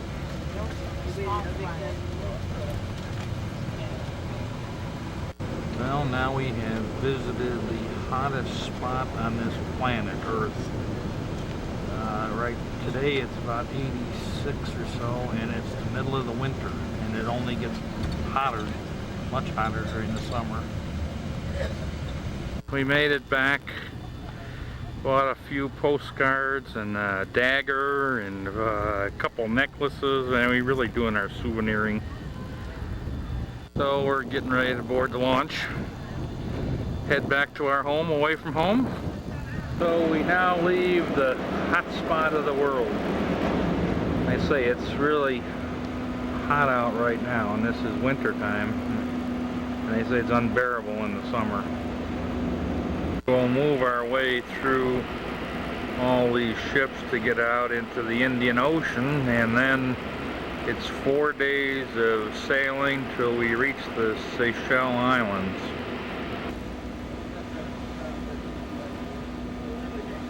Doesn't look so bad as we pull away.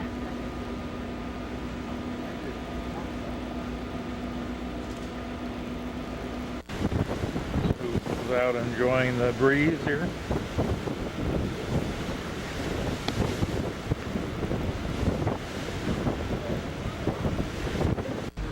Now it's Sunday, sunny and warm, as usual. And it's about 11 o'clock in the morning, and everybody sits around. There's Susan there. Daily activity, reading books. So we're on our first full day of, second day actually, of at sea. Well, it's about 11:30 and we're having a little oompa music and German beer and German brats and sauerkraut, hot dogs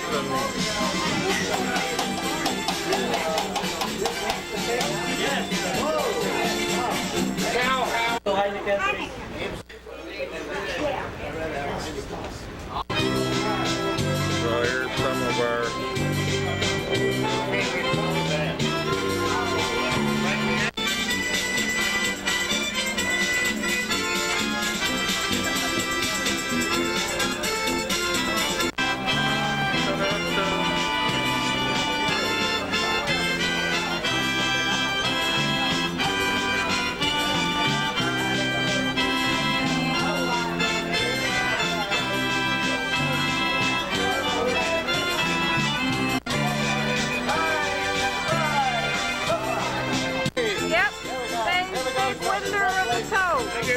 the correct mileage. Yay! Wow, big winnings! I think a whole $7. I trained in England, then I moved to Switzerland, spent 4 years in Switzerland, 3 years in Germany, and I've been about 6 So we're on a galley tour. years. This is the main dining room where we have our dinners. It's quite warm here. In the back here we have the dishwash area. This is where all the dishes get washed. As you notice, Only small. there. This is the dishwashing On the side, station. they can wash their hands. They can pick up their fresh trays here. Then they're ready. All steaks, all fish, all meat is made. When I get the order from the restaurant, they start to clean Chef, meat and those are fish, special put that on chef the plate. shoes, steel And on the toed video, and finish off the non-slipped vegetables in and either the grease starches. or oil. Put that on the plate. 3 people that eat cooks and Cooking then crew at stuff, I 11:30 understand until about here. 1:30. And dinner starts at 5:30. That's how Joe is now preparing the dinner for the crewing, captain, everybody.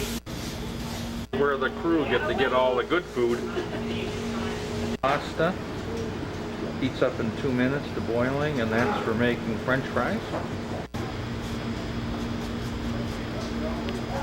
Oh, smells good. Tea pages for lunchtime, afternoon tea, and for dinner time. Make preparation. The baker works here. He works from 11 at night till like 7 in the morning. All breads, everything is fresh daily. It's certainly only large enough for one chef. You get from the US. So the other stuff you'll see, some of it is in German. Rice. We're about here, sort of. We take on about 20 days provisions. We've been at sea. He said we got about 10 days provisions on board now. Lots of pasta. What do you see up there? Anything good? Chilies and Pringles, sort of Pringles. We haven't had a chip or a popcorn on board. A little bit of soy. Whole section now, and this is where they keep all the vegetables and eggs. And well, it's Wednesday morning, and we have, during the evening, we crossed the equator. So one of the customs is that once you cross the equator, you go through a ceremony with King Neptune to notice your official equator crossing status. You go from a pollywog to a salty dog. We're waiting for King Neptune to show up, and they're getting ready for the ceremony that everyone must go through. Beautiful day. What he's pouring are little shots of liqueur called Aquavia.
There's the king and his court. You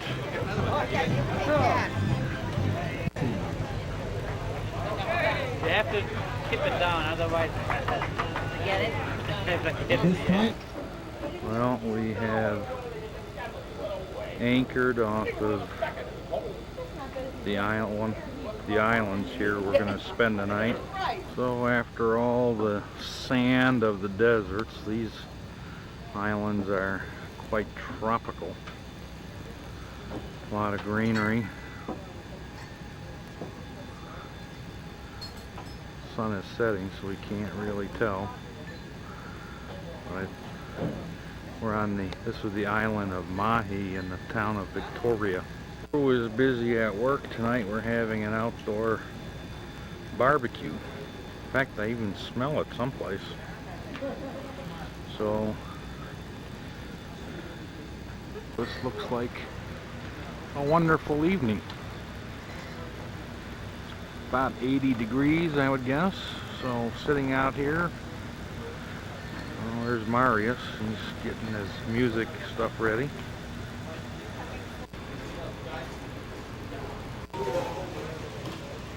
These are the folks from Wisconsin.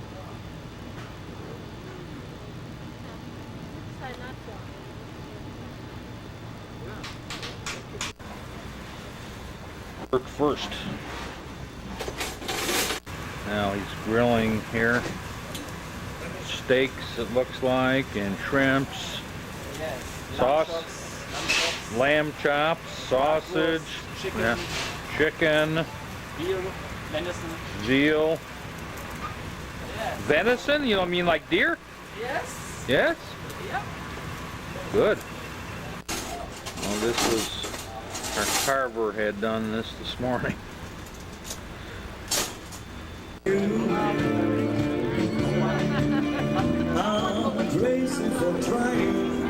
So we're right on the stern of the ship, and we can look back up here, city.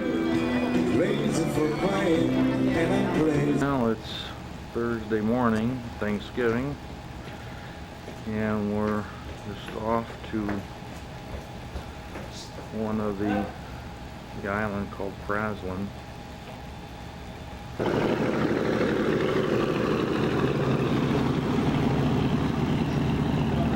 first tender going ashore. And I think what they're going to do is head for there. So we're on the shore. Check them all out. My name is J.C. Hamidadai, and our driver is Shah. Now we're going to visit the Valley de Mer. It's a walking tour where Coco de Mer goes. That's where we have the smallest strip. And Basin Tan, that's where we are now, where we have the harbor. We take the boat.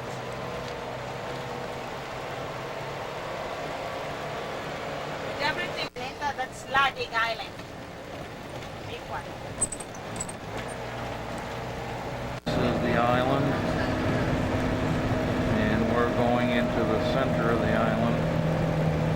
We're now getting ready to, we're going to go up into the jungle here to see the Coco de Maya. These are big coconuts. Hear the birdies chirping. After that, they get rotten with good fertilizer for the other plants. That's a young Coco de Mer palm. So these are the Coco de Maya palm trees. Coconuts can get as big as 80 pounds. Only grown here in the only place in the world. 25 years old before they mature and bear fruit. Typically they'll get to be 100 years old at full growth. And the fruit is very unique. So this is a male Coco de Mayo plant. And you can tell that by the protrusion here, which makes it a male plant. There are some young nuts from a female plant, and it takes 3 years for these coconuts to mature.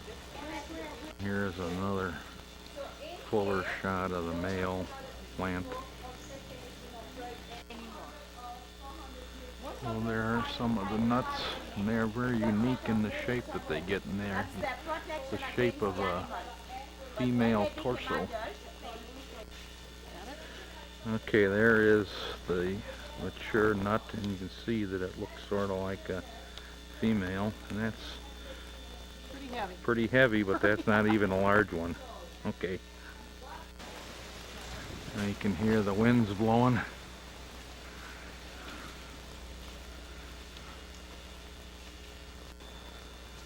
That's another kind of fruit called a jackfruit, which they say tastes like a combination banana pineapple, but it's very hard to digest, very sticky, and very smelly. So when rains fall, the water comes down the leaves. Guy does the coconut.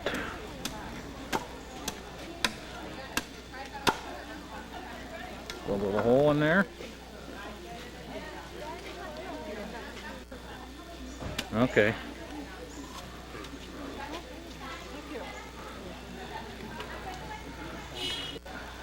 Oh, is that good? Very good. Tastes like pineapple. Yeah? Have a taste.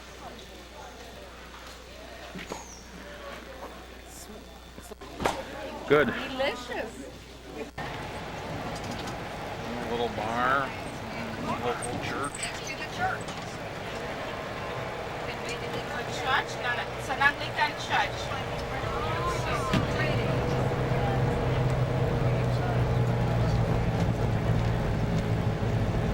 So we're at a aquarium where they grow clams and they have tropical fish.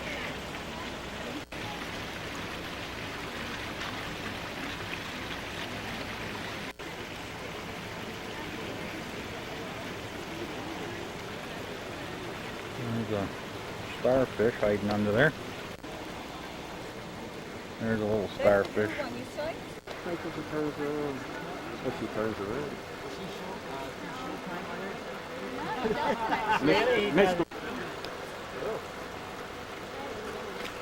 Well, we made it back to the ship, had lunch, and now While we were lunching, the ship made a little ways to about 3 miles we went, and now we're at the island of Ladigue, and we're getting ready to board the Zodiacs. So these are rubber rafts like, and we'll go ashore in those. They call it a wet landing. Did our wet landing and we made it to the island of Ladigue, and we're gonna hop on an ox cart for a tour of the island. Certainly not complete without your treasure stand. You can get a little fish or turtle or some of those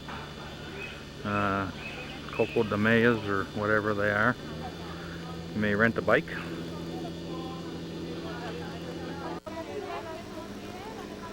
A lot of people just walking. It's very hot and humid, about 85, and humidity is probably 80-ish. There's one of the Zodiacs. That's what we arrived in. You have to sort of jump off into the water. And our ship in the background. The copra factory. Quickly they get used to it. So she just cracks the coconut. She must do about 4,000 coconuts a day. You can try the water if you want. No?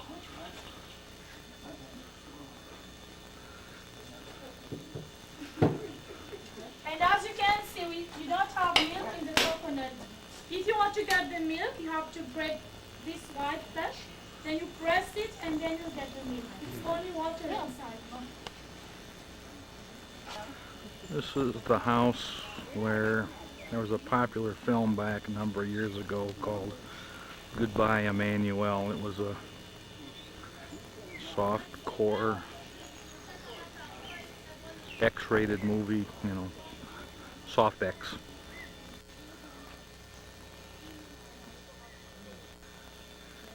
So this is the current king's summer residence. He was just here for his birthday. He was 62 on the 16th of November. Birds chirping. Really very pretty here. Palm trees, and then there's this big black granite boulder.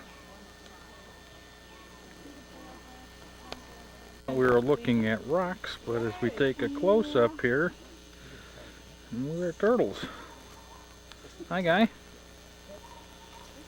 Yeah, he's chomping up on some leaves here.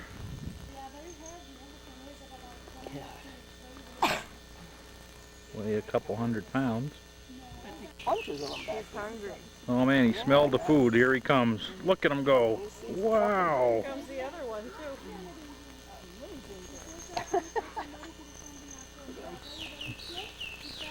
Yeah, I guess there's one going after Susan here.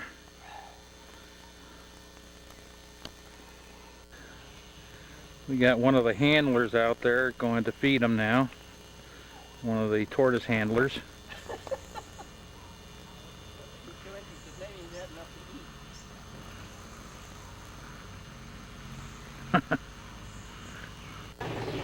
And here come a few ox carts.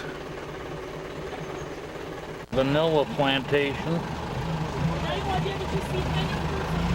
Came across this little idyllic spot right near the water here, and somebody is going to get married here, and they said maybe a few minutes. Walking along, you can hear the water behind me, but along here there's these rocks, and then you'll come across the little beaches, like little private beaches. Here's a few people swimming. So there are just all these little neat little spots to go swimming. You can see as you follow this trail, and people sitting there and a bunch over there. This is where Robinson Crusoe was filmed.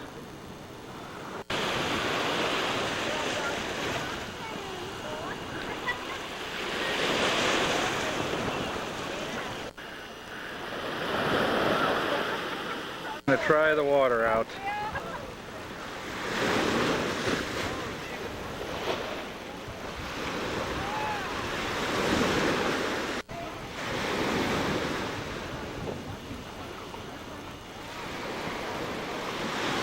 Hard to see her because of the reflections.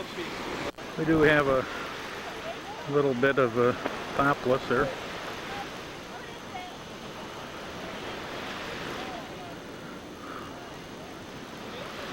Get your finger out of there. This is now the wedding going on here.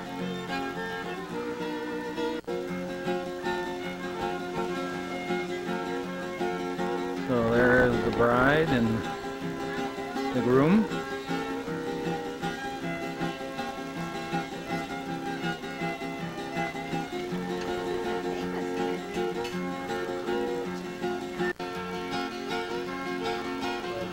They're like cutting the cake or something. Here we are on our ox cart. Whoa, whoa there, Nelly Belly. They were caught in a storm. That is our ox cart driver. Hey, he's swearing at him.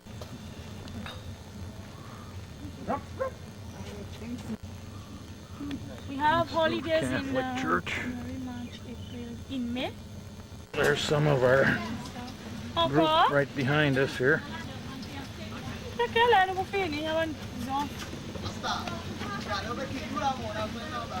The day is coming to an end. We're back at the shore. They finally fixed the tender, so we'll get back on the tender rather than the Zodiac. Looks like these folks are ready for cocktail hour.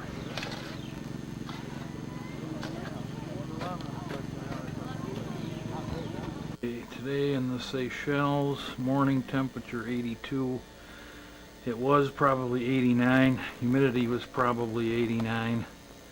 And you can see the water temperature 84. It's like taking a bath. Susan had a great time.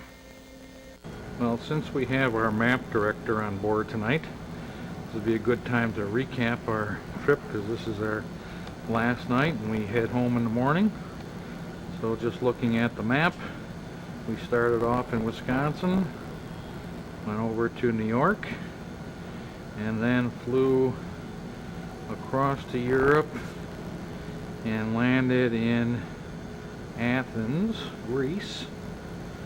And then we just hopped on the ship and went south down into Port Said, which is at the top of the Suez Canal up there. And then we went through the Suez Canal and around the tip of to Sharm el-Sheikh at the tip of the Sinai Peninsula. Maybe up, oh, Sharm el-Sheikh. That's Aqaba. Then Sharm el-Sheikh, yeah, there's Sharm el-Sheikh. Then we went to Aqaba, which is up there. That's in Jordan. And then back down through the Gulf of Jordan, or Gulf of Aqaba, to Luxor. And to see the pyramids and the temples, Valley of the Kings, and then down the Suez Canal, or not the Suez, the Red Sea here, to the very tip there of Yemen, and we went to Aden, and then out the Gulf of Aden into the Indian Ocean, and we are now down 1,000 miles east of the east coast of Africa at the Seychelles Islands. So, in a nutshell, these will be our memories. Okay. So before we leave, Susan's going to really miss this, so I'm going to have her do it one more time so you'll remember it always. Susan, go ahead and push the button. There we go. Down the drain. Well, we have now disembarked the ship.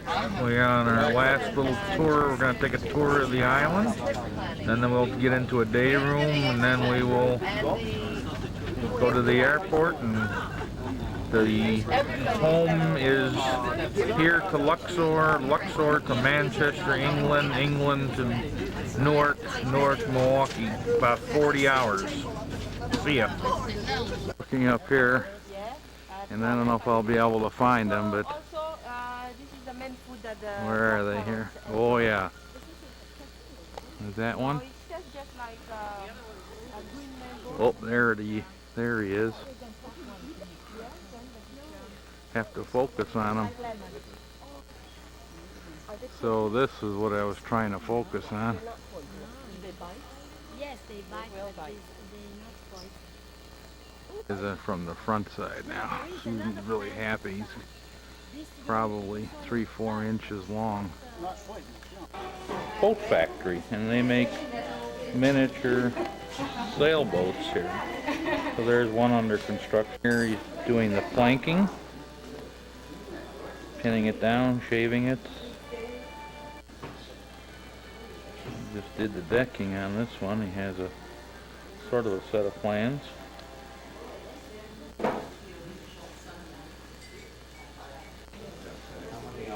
So now here are some of the finished boats.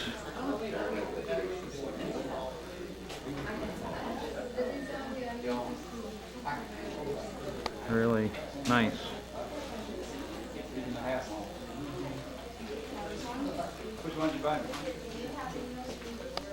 Visited an old plantation house. I didn't take any pictures inside. It's too hot, too sticky, too much. Le Jardin de Riz. How's that? This is sort of a spice plantation. This one here is cinnamon. It says that is a turmeric root, and those over there are ginger.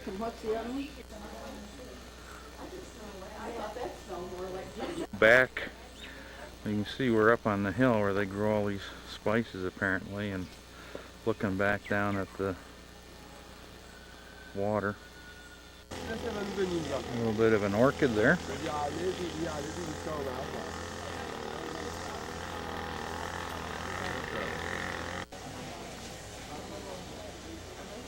Refreshing, yes? Water apples. Make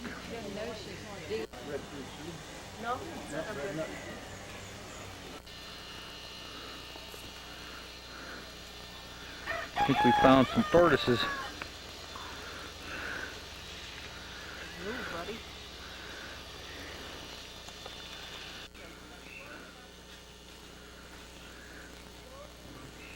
We got some bananas here. Susan's getting hungry. A little green. A little green. Send them to the States and they'll be just ready, just ripe. Brewery, the Seychelles brewery, so we're going to have a Sabrew lager. $3 US, 15 rupees. Well, time to hop on our bus and go to the next local spot. But this is a nice little garden.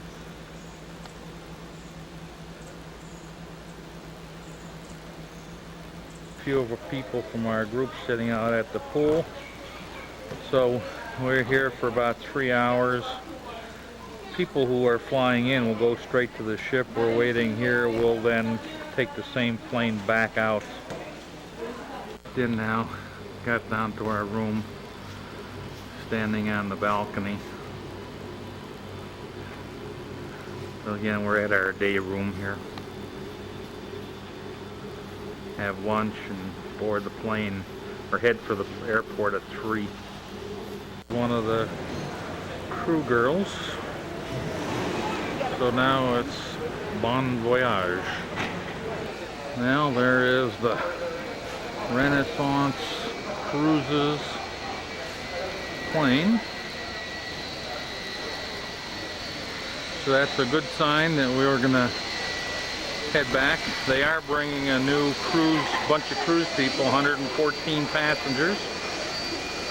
Well, after about 40 hours, we finally did make it home. It's now about 3 days later, and we're catching up from our jet lag, and it's our first day of snow.